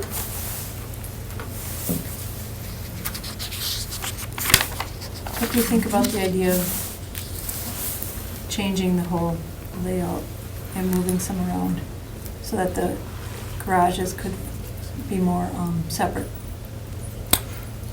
Again, I think what would happen is if we went to, say, a 3-unit and a 2-unit, we'd probably end up having to actually add impervious surface to make that work out. And we'd have at least two driveways then. Right now, we only have one driveway access onto Stewart. So, yes, it's possible, but I've got a hunch that it would add impervious surface. Yes? And Commissioner Hanson had asked whether or not this was going to be like the Whitney with something like... It has patios over the garages Yes, in it the does. back? Yep. So they'll all have patios over it? Similar to that Okay. type, that design. And then will it have a little bit of a porch on the front as well, or? Yes, yes. Okay. Yes, there's a nice porch on the front, so there's actually room for a couple of chairs on the front porch. And then, because it's right across from Neverino Park. Yes. And then around the back, it looks like, I don't think about my direction, on the west side of the lot, is that where there would be landscaping? I see little circles, I'm guessing that. Well, actually, both east and west have 30-foot green spaces. Okay. And the green space on the north side, I think is 40 feet. So they're pretty healthy green spaces. In the front, it's 25-foot setback. And there could be plantings possibly on the sides of the driveway so that it kind of buffers the neighbors from seeing the parking lot all the time? Sure, yes. Well, it's not, is it a parking lot, or is it more of a driveway to The tree guy. the, Well, to the driveways, to the It's garages? really it'll be a 22-foot wide driveway coming in, but then the cars can turn, so two cars can sit behind the garages also. Oh, right, okay. And are the circles on the site plan representing trees? We didn't get a copy of that, Yes. so I don't see. Yeah, that's representing landscaping and trees. So that cottonwood, do you know about where it is on the site plan? I That's couldn't. right in the middle of it, Yeah. right. I think it's probably, yeah. So it would be one cottonwood gone and about, it looks like maybe 15 newer trees put in. Yeah, we'd There's have some to, existing trees there too, other than the cottonwood. we have to meet the city's ordinances on the landscaping. A lot of the trees that are there would still come down, because there's several maples where the houses are. Yeah, I'm looking at the site plan there that indicates tree planting Right, around it. right. Yeah, we can't, sorry. Sorry, excuse me. Hmm. Thank you. So as far as you said, the two cars can park behind it, it's two stall garages, so you're talking about one car deep on both sides. Yeah, well. So like if you had two cars in the garage, and then you had two cars outside the garage, but they would be next to each other, you're not talking about two deep? No, Okay. no, All right. exactly, yeah, side by side, yes. And there will be green spaces between the garages. Right, Yeah, little kind of we're gonna be putting that boulevard-ish in. kind of things? Right. Okay. Are there any other questions? Thank you. Okay, thank you. Sorry, sir, you already spoke.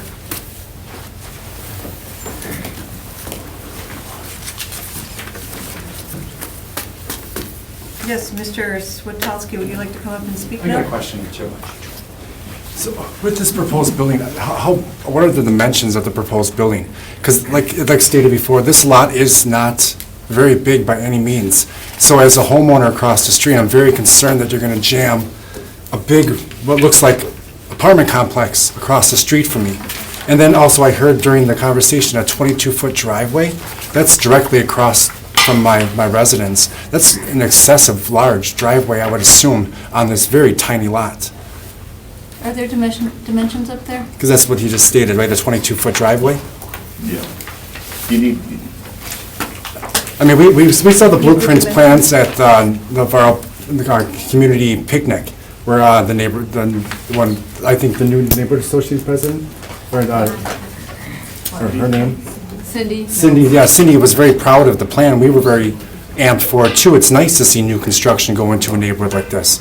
It just concerns me that it's such a small lot to put so much into. So it looks like the lot in its entirety is about 180 by 180. The building looks to be about 120 by 50. yeah, 52, And yeah. a 22-foot wide drive would be about standard for this type of development. Because I know our lot now reaches, is it 96 feet, because we purchased the land next door according to the building. So we're on 96, they have 120 and 5 family units on 100, on that small of a lot, where we're on almost 100 with one family in the yard. it seems very cramped. How wide is a typical driveway? For a standard residential driveway, It's not going to change in this case, a single family or like a multifamily, it's going to be 25 at the property line and 30 at the curb line. So that's not really any wider than a typical Right. single-family driveway. Typical two-stall garage is about 20 feet. Because the door is 16. Well, that's, So coming off Stewart Street would be a so 20. the apron is going to be about 22, 23. Okay, just curious, so that's why I have questions. Yeah, for two-way traffic and turning the cars 90 degrees to get out, you need the 22 feet. On small Stewart Street. That's not really It's a typical width of the driveway. It's not any wider than the two-stall normal. driveway. Okay, well, thank you again for letting me speak, I appreciate it. Thank you very much. Question, please, sir. Please.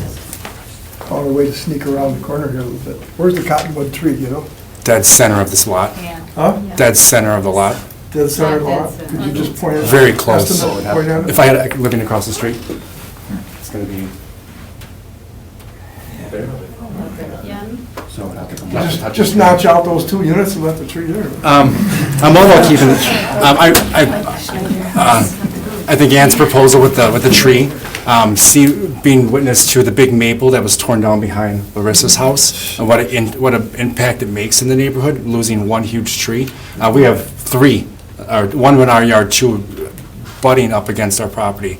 It provides great shade, the wildlife in the neighborhood. We're originally from Milwaukee, we moved up here for better life. We've actually seen hawks, owls, and, I mean, things living in the trees. It's nice to have all that with the park, and that's why we bought the land next door too, so we can have such things. Having it gone, in a big building and nothing in the sky, You know why might they're feel very taking those- awkward for a little bit. You know why they're taking those trees out? I'm interested to know that. The maple behind Larissa's house, I'm not certain why. Okay. I Pose a think- danger or something? or- Sorry. Like I said, I'm not certain why. I know there was 2 on the property, one towards the lot lines where the poles run, and I know they had some damage, some disease to it. The other one, as far as I know, was perfectly healthy, and I have no idea why they tore it down. So, Thank you. Just curious. Thank you. We had 2 maple trees across the street from us that were taken down this year, and it was because they were damaged and things, Yeah. the limbs could Danger, fall. and danger to the dangerous, structure. Yeah, That's what I was- yeah, things like that. It was sad to see them go, but they did plant 2 new trees there. So tiny. Thank you. thank you very much. Is that it? That's it? Return to regular order? Yeah. You, make a motion? Motion to return to regular order. Second. Thank you. Madam Chair, Yes? I wanted to direct a couple questions to the planning department representatives. Something that I needed some clarification on at the outset, and I forgot to ask. Can you say a little bit about how a set of townhouses differ from a multi-unit residential? so these would be for sale structures. The individual purchasers would own their individual units, and they would be part of a condo association that owns and maintains the green space around them, as opposed to multifamily where you are renting it. These Okay. would be owner-occupied structures. And the owners could not rent because it's part of a condo. That would be based on their condo association and what was developed in their I bylaws. understand. That'd be the same as Whitney, I believe, right? Yeah. So that would be up to the condo association and how they govern their property. And I note that this has the same advantage that the Whitney townhouses do of being right across from the park. So it's a really nice spacing, which I suspect has something to do with their sellability. Is the other question I had, since the recommendation includes complying with all the regulations of our municipal code, including the standard site plan, does that include the approved drainage plan? Yeah, the site plan review process includes DPW approving the drainage plan for the property.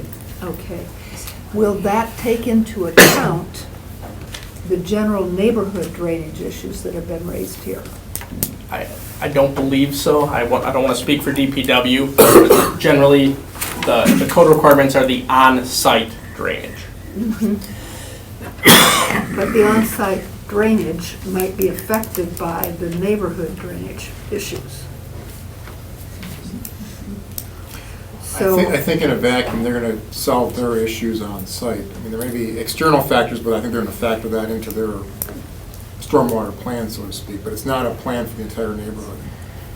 Okay, I understand that. I'm just thinking of a stormwater plan that is adequate considering the neighborhood.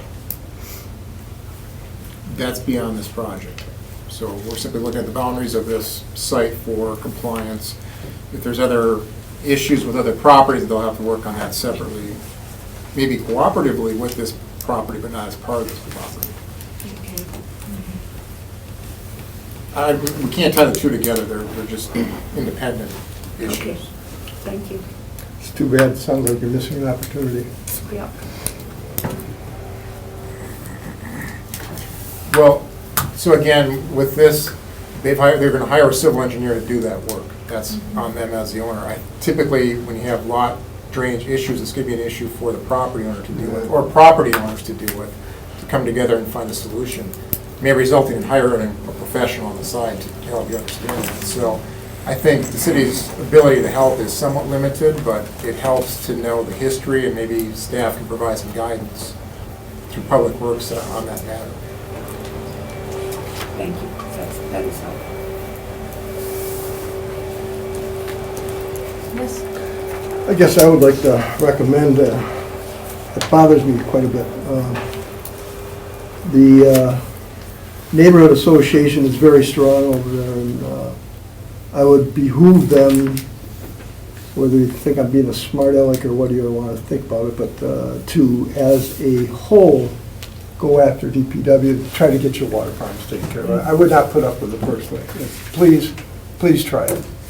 And this might be the leader to get you in the door. Maybe they can work out something now as a whole, put it all together. And as far as the trees go, I came out of Park Rec and Forestry also. We do not cut down live trees. We cut down diseased trees, dangerous trees, but we do. They're a problem if they cut them down, if it was the forestry department cut them down. So that's a fact. That's good to know, thank you. Okay, thank you.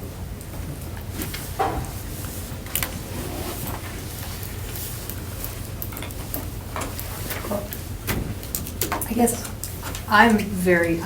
this is a really exciting project to me. We're looking to move the next year. Navarino is one of the neighborhoods I'd really like to move into, right by the park. I think that this could be done timing-wise, but I totally understand, neighbors' concerns with something new. I see how well those townhomes went into Whitney and how successful they were, and how those people are sitting out on their porches when they have music on the park.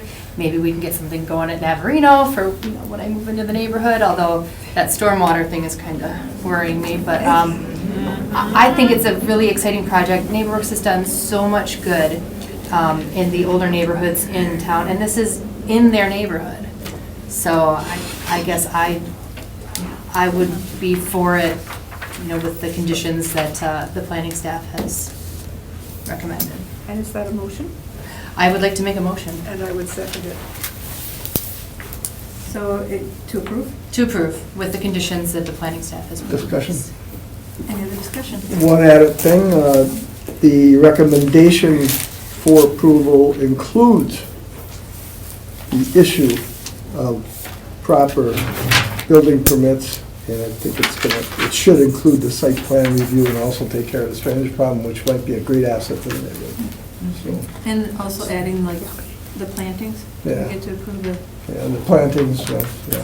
with the butterfly. Cottonwood tree, I've seen it done in other areas where they actually build around the trees, but I guess I'm over it. I saw a house that they actually had that tree going through the house. That's in Schneider, right on Iroquois there. Yeah. It's an old Schneider house. Maybe it can be moved. But with the cottonwood tree, I mean, it's a fairly old tree, and I love old big trees, but the cottonwoods, they're 70 to 100 years, so I'm guessing that that's probably in that range already to be near the end of its lifespan, and I love big old trees, and it makes me so sad when they're cut down, but I'm excited about this project. If it's been there that long, it should be on the National Register. I've got a tree in my yard that is. It's over 100 years old. Boy, they put it on there right away. Nobody dares look at that tree.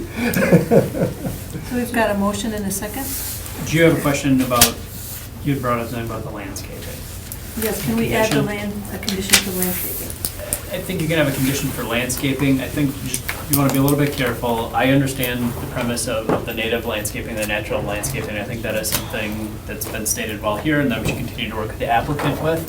As far as legally putting it in there, I just want to be a little bit careful in terms of, making these extractions that generally you can put conditions that are generally meant to take care of other problems or other issues within the neighborhood, generally related to public health, welfare, safety. That one might be pushing the envelope. I think the landscape definitely is, because in terms of just, the buffering and the additional aesthetics, I think you have just a vested right to put those conditions. I just want to be a little bit careful about how we do that, but I think the applicant understands, and I think if we could work with them, they're working with the farm rate, I think we all would like that farm rate to succeed, working with the neighborhood, just that they're well aware of that. But the landscaping, I think, falls within the site plan conditions here. Thank you. Sure. Yes. I've purposely restrained from the discussion here because I serve on the NeighborWorks board. But, I can tell you that NeighborWorks does everything they can to try to improve the neighborhoods. That's what it's all about. And, I think there are some very good concerns that have been expressed here this evening. I see Chad shaking his head as he's listening to people. And 2 thumbs up. And I think that, I think these things can be taken back and discussed at committee level and, and with staff. And we'll see what we can do. I can't make any promises that it'll be able to handle everything. Big old cottonwoods are hard to move. But I do think they're good concerns, and NeighborWorks is going to take them back and discuss them, I'm certain. I guess what we're proving here today is the concept to allow townhouses on this property. As was said, it is a nice neighborhood. It's a nice piece of property, and we want to see it redeveloped in a very pleasing manner for residents that live around the neighborhood. So, I think we can probably go ahead and approve what we're asked to approve tonight, and there's still some work to be done on the detail. Thank you. And it's good that they're owner occupied. That's very helpful as well. Yes. Very quick comment. As someone that just went through the home buying process that is of limited funds, these type of units are desperately needed in Green Bay. There's so few. And having options like this just really makes it easier for people who maybe not have all the money to buy a single family home with a big yard, or maybe doesn't want to deal with any of the other issues of home ownership. So this is something that's desperately needed in Green Bay, and I want to see more of it. So. Chad, too bad you missed him. Give him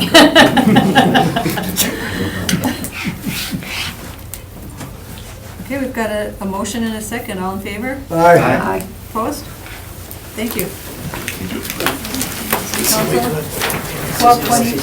Oh, excellent, thank you. Thank you, everybody. Nice to see you all. Larissa, sounds like you'll be able to see plenty of them out on the front porches of the deck.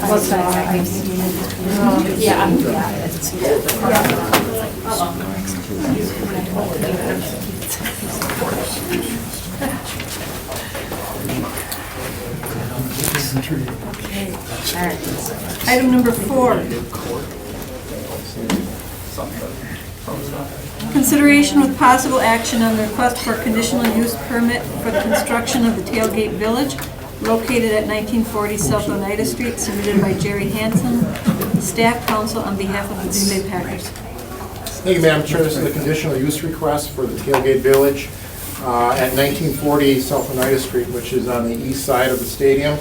So I don't know why everything's kind of skewed here, but this is Lambeau Field, Lombardi Avenue, South Oneida Street. This is the approximate location of the existing tailgate zone, I believe, which is a temporary type of facility that's used during the season for indoor tailgating.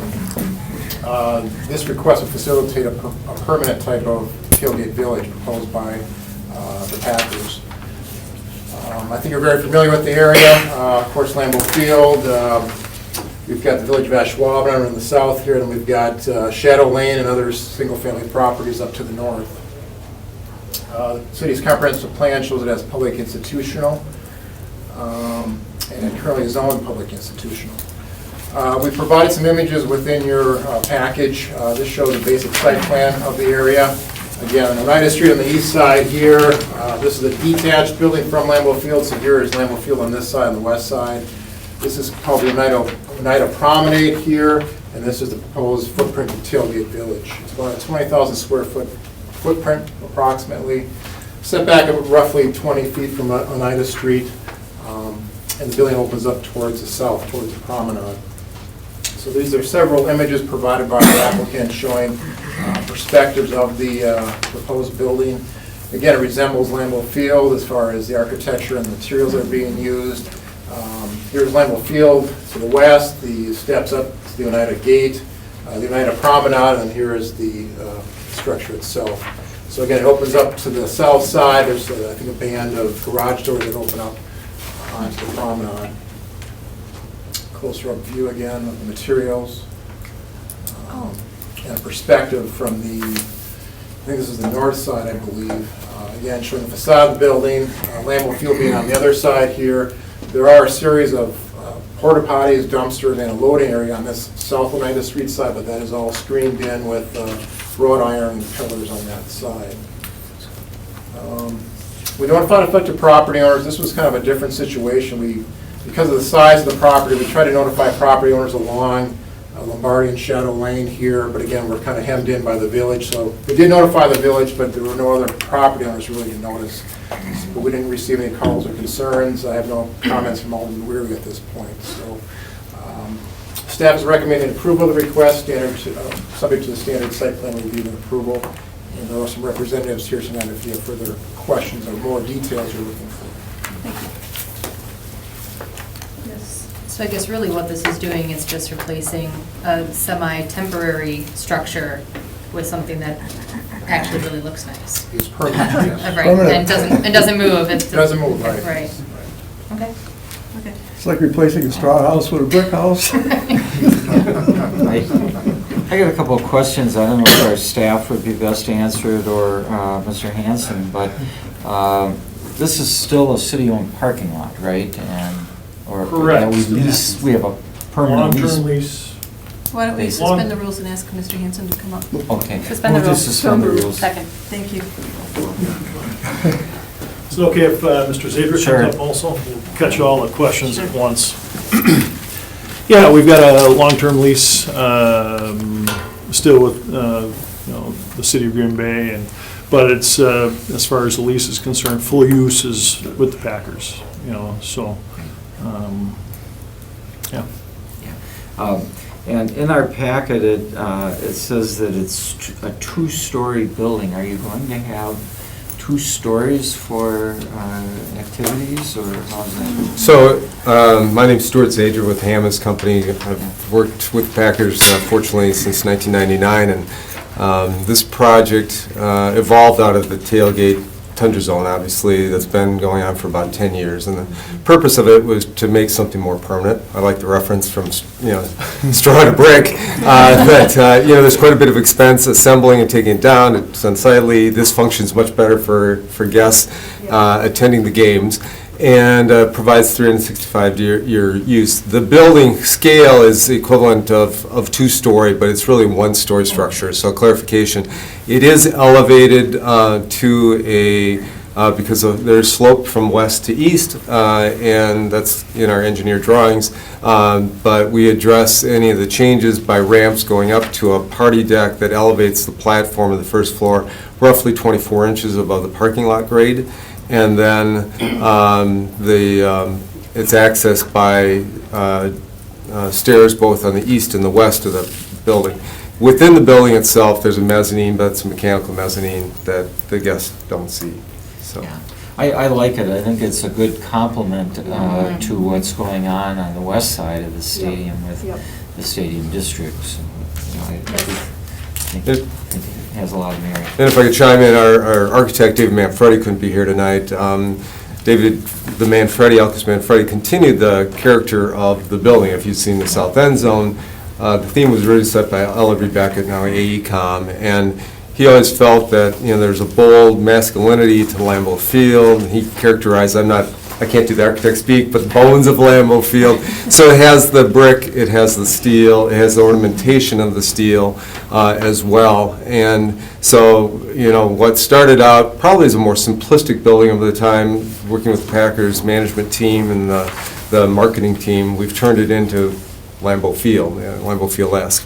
One of the important elements which is on here, and I guess I'll leave it to Paul to decide how this is addressed. It's specifically called out in the application that the sign that's shown as described as a rooftop sign was not a permitted use, not permitted by the sign ordinance.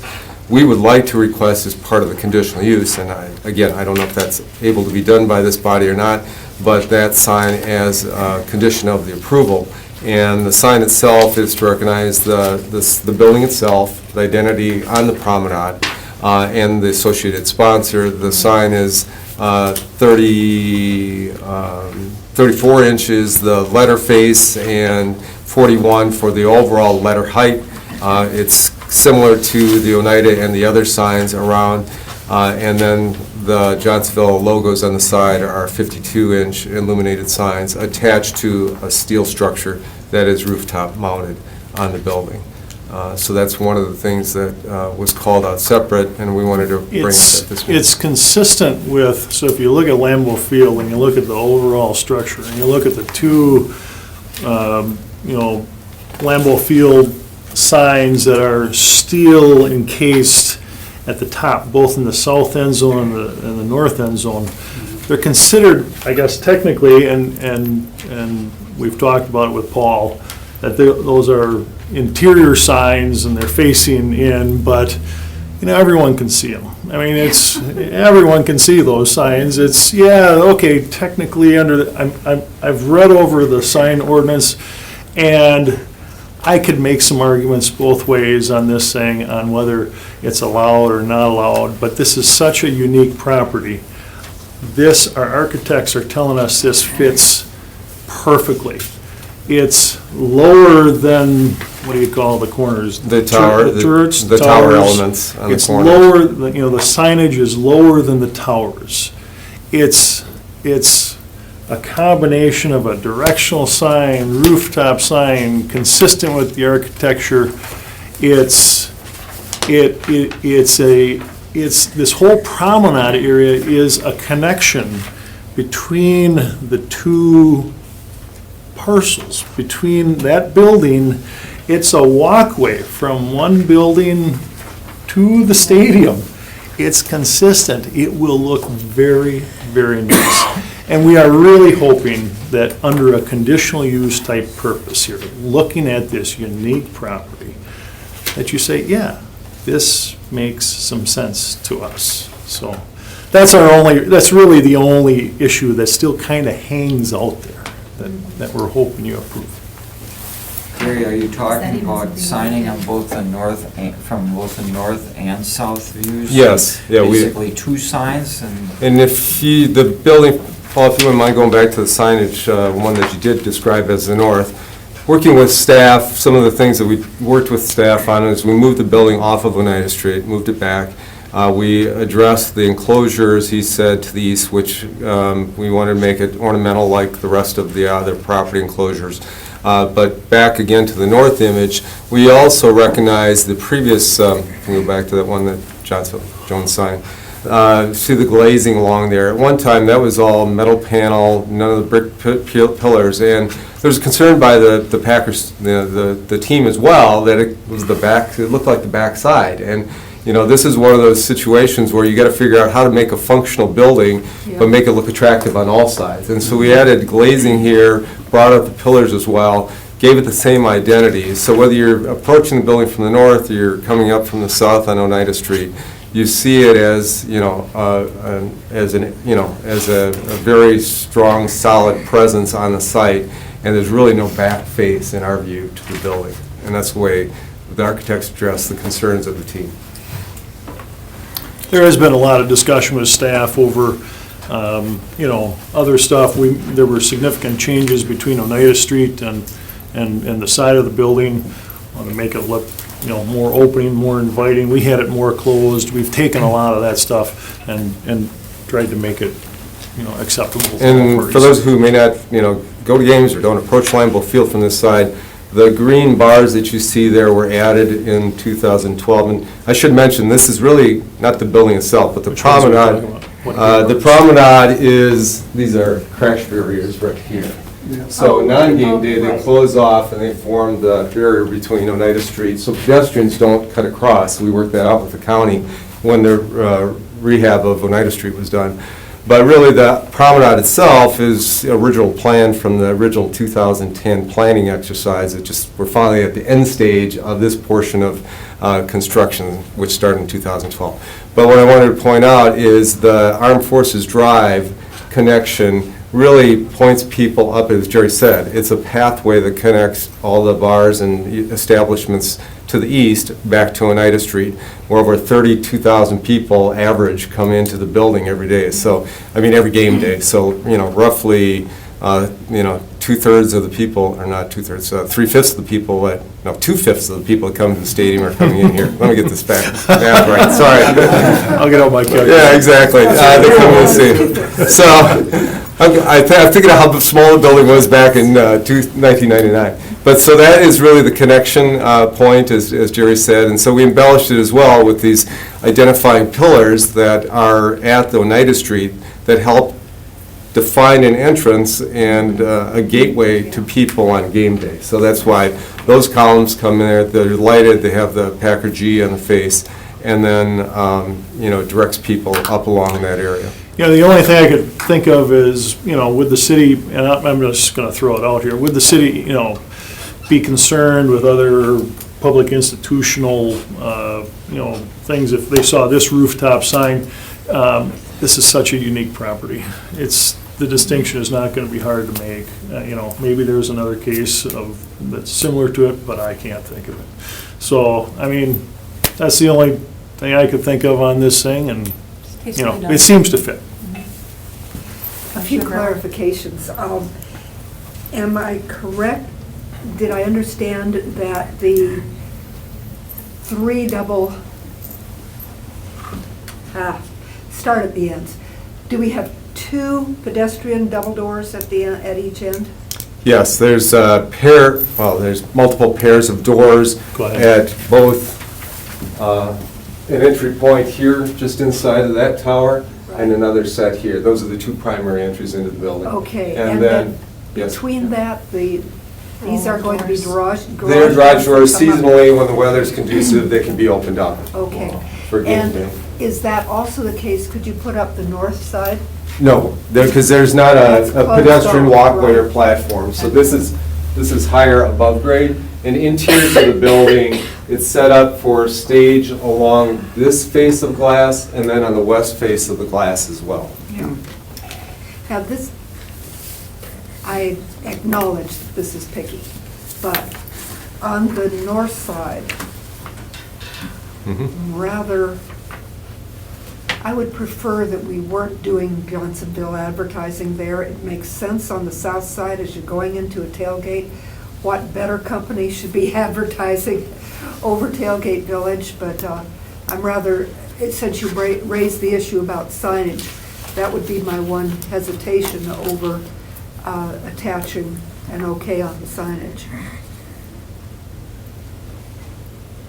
Is that a problem for you? Yeah, I think it would be. Our marketing staff was, they put a package together to Johnsonville, and they've identified how much identity they would receive.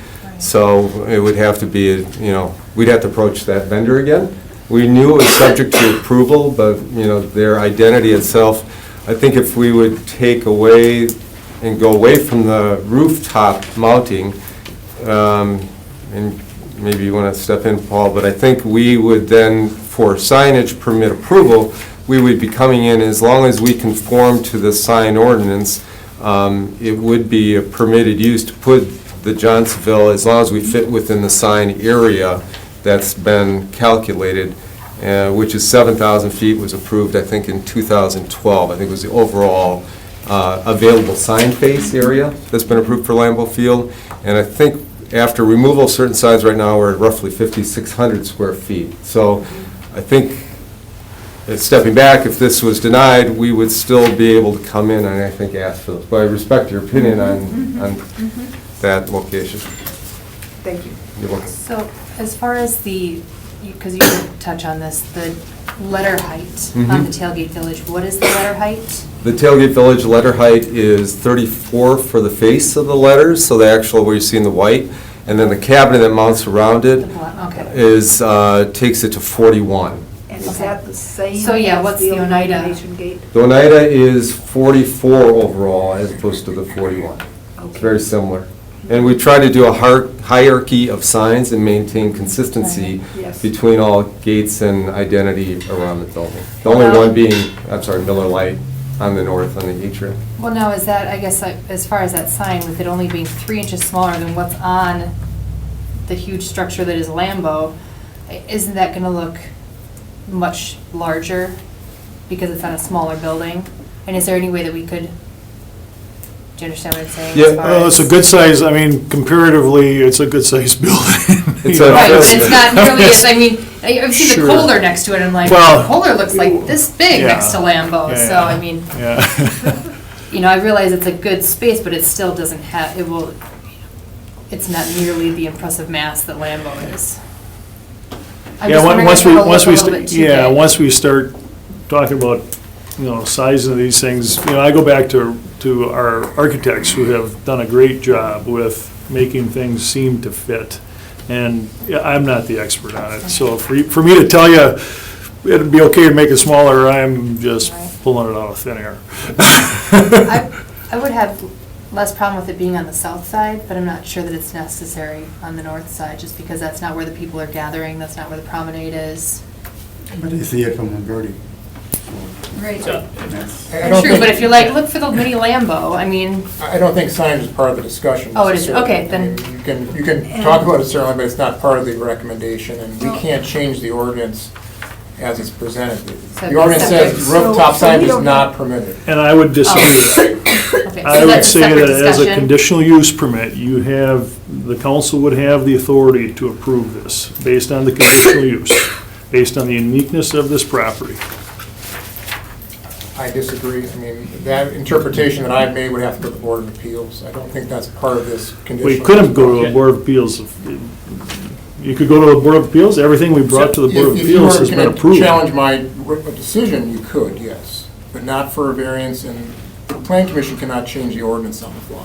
Okay, so that's not up for discussion at this point. That's my opinion, yes. Yeah. So you're saying the sign's not up for grabs tonight? That's part of this discussion. Well, are you saying that we could go to the Board of Appeals? If you disagree with the recommendation as far as it's not rooftop signage or the interpretation of the ordinance, you can go to the Board of Appeals, yes.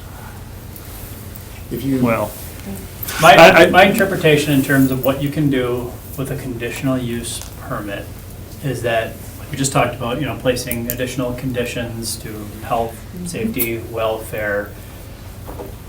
I feel though the conditional use permit does not allow you to do something that would not otherwise be permitted by ordinance. And I think we're a little bit of disagreement in terms of what is permitted by ordinance, but I think our staff's interpretation is this would not, you couldn't use a conditional use to say, all right, well, part of the process is then you can do something that you couldn't do anywhere normally.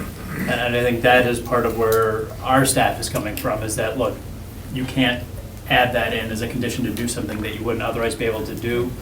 And then we may have to look at what we did, I think, last week, 2 weeks ago with the industrial park in terms of there's an applicant who wanted a type of signage that wasn't permitted in that type of zoning district.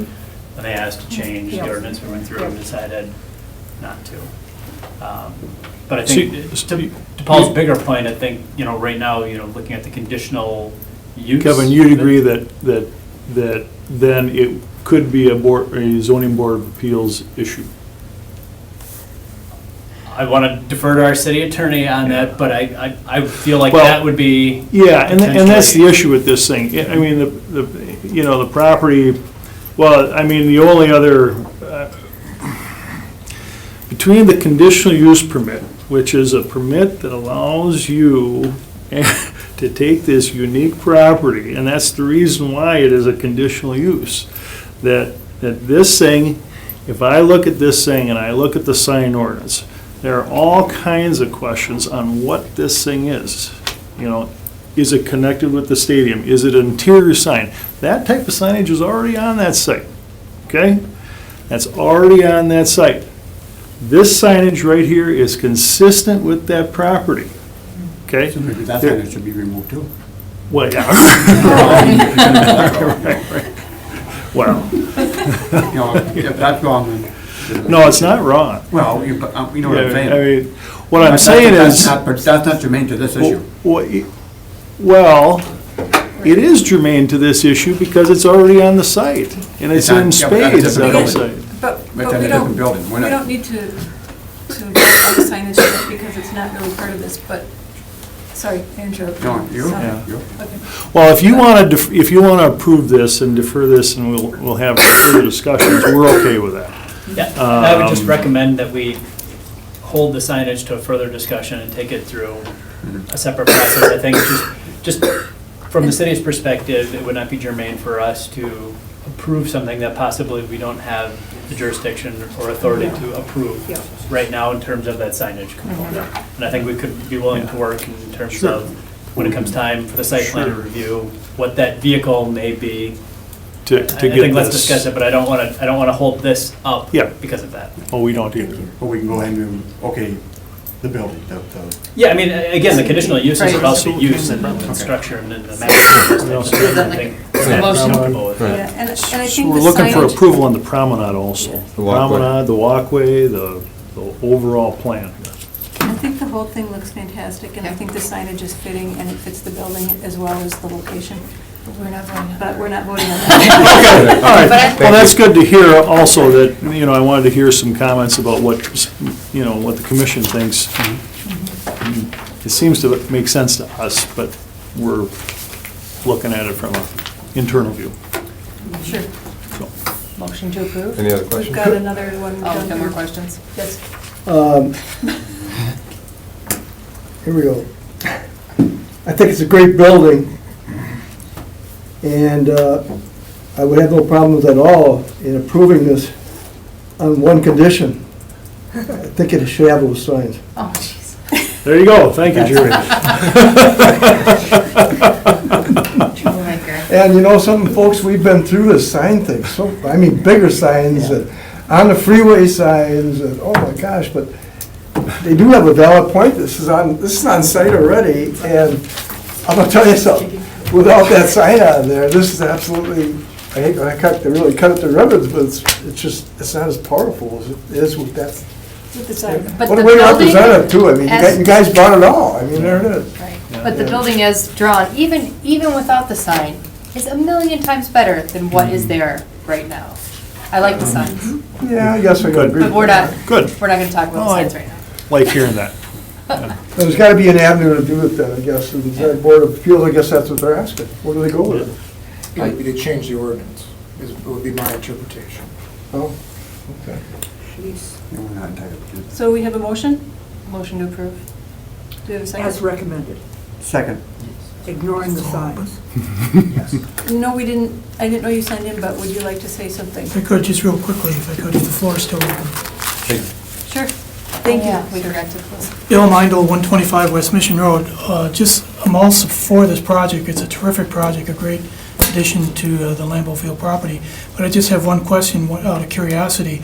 There is an enormous lack of adequate parking at Lambeau Field for the vehicles that come to the game. And I was just curious as to what impact this would have on the parking that's there now, if it would take away additional parking stalls from the existing parking lot. That was my interest. Thank you. That's a Thank good you. question. Yep. Want me to answer? Yes, please do. It's a loss of 25 stalls in the parking lot, in the east parking lot. And having experienced Lambeau Field, I'm walking through that parking lot, all the stalls aren't parked. Now, I don't know why, that's an operational thing, but they weren't all full, 30 minutes before kickoff that day. So it seems as though the private market, deals with it. I understand how. The private yeah, market. There's a lot of people that sell their, and I've parked in many lots in different areas. And, it's functioned like that, obviously, for many years. Thank you. It's interesting that you should bring that up because the last couple times I was there and walking past the straw building and wondering when they're gonna do something about that. I recognize that also. I thought, where the heck are these people? In fact, I took my granddaughter over there for the first time. She works in the parking lot over there, helping park cars with my son and my grandson. And we're walking around and I'm expecting to see everybody tailgating, having a party and everything. Boy, it's not like it used to be. I don't know where those people went. And, we've expanded the stadium. And when he says 25 stalls, I believe him. Because, boy, they're there. It's empty. I mean, it's just, I do not know where those people are going. We also. Probably all going to my son's lot, I guess. I don't know. We also have picked up a lot of property on that. That's true. On that west side, or south side, excuse me, south side. Yeah. Of, the property. And so there's a lot of on grass parking now over there too. So there's actually, over the last few years. True, an increase. There is an increase. And the tailgate parties used to take place there. Gosh, it was so much fun. There was so much activity, and I was just shocked. But if you go there and you look at it now, yeah, the cars are there parked on the grass. They're having more dang fun in those buildings all around there, those yards and everything. And it's, believe it or not, it's The happening. Packers are certainly always concerned over parking. Yeah. We do our best to, progress and save as many spots as we can. But I still have a hard time in approving this without that sign, because I think that sign actually makes it, so. But I'll approve it. Thank you. So we have a motion. Did we have a second? I believe we did. So we'll return to regular order of business. So we have a motion and a second. All in favor? Aye. Opposed? Thank you. Thank you much. And again, this will go to city council on the 20th. Hey, go to city council.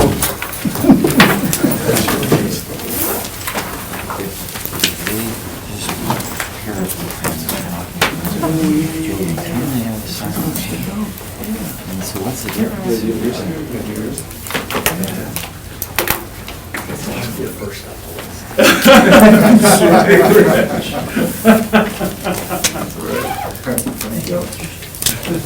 This looks a little bit. We're still in session, right? Yeah, we Madam are. Chair? The director's update? Oh, yeah, sorry.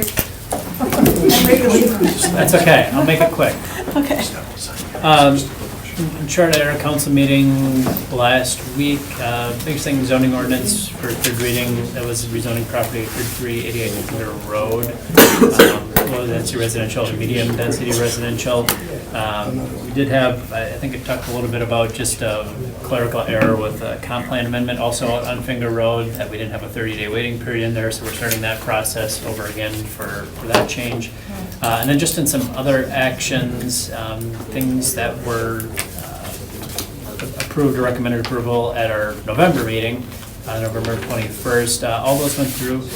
The exception, Plan Commission's denial of the variance, that was for those three properties on 11th and 3rd. That was reversed, and council did approve that. They added the conditions in that were recommended, however. So that was approved, so we'll be turning one lot into the three lots there with the plat. And if I might, for information, ask, having just talked about a rooftop sign, the problem is that it's on a rooftop. How does this relate to the rooftop tank that we okayed for Hinterland? It's part of a planned unit development. I think the signage was addressed through that. Okay. So it's a PUD difference that took it out of the usual ordinance? Yeah, but I'm not sure if their signage is above the roof line. I mean, I guess, but it was addressed through the PUD. Is the Lambeau complex not a PUD? Lambeau Field? Yeah. No. fancy that. Thank you. Well, I sure hope there's a way to address that. That's all I have. Thank you. Sure. Thank you. Motion to adjourn. Second? I have one more question. Is this taxable? This is city property and it's taxable property, even though we have an agreement for use? Well, I think it's owned by the Packers. Correct. There's only a few things that are tax, most of the stuff is tax exempt, and I have to look at the lease agreement, but my understanding is that would not be taxable. Really? That would fall under tax exempt. Even though it's a permanent building now, huh? So we've got a motion and a second to adjourn. All in favor? Aye. Thank you.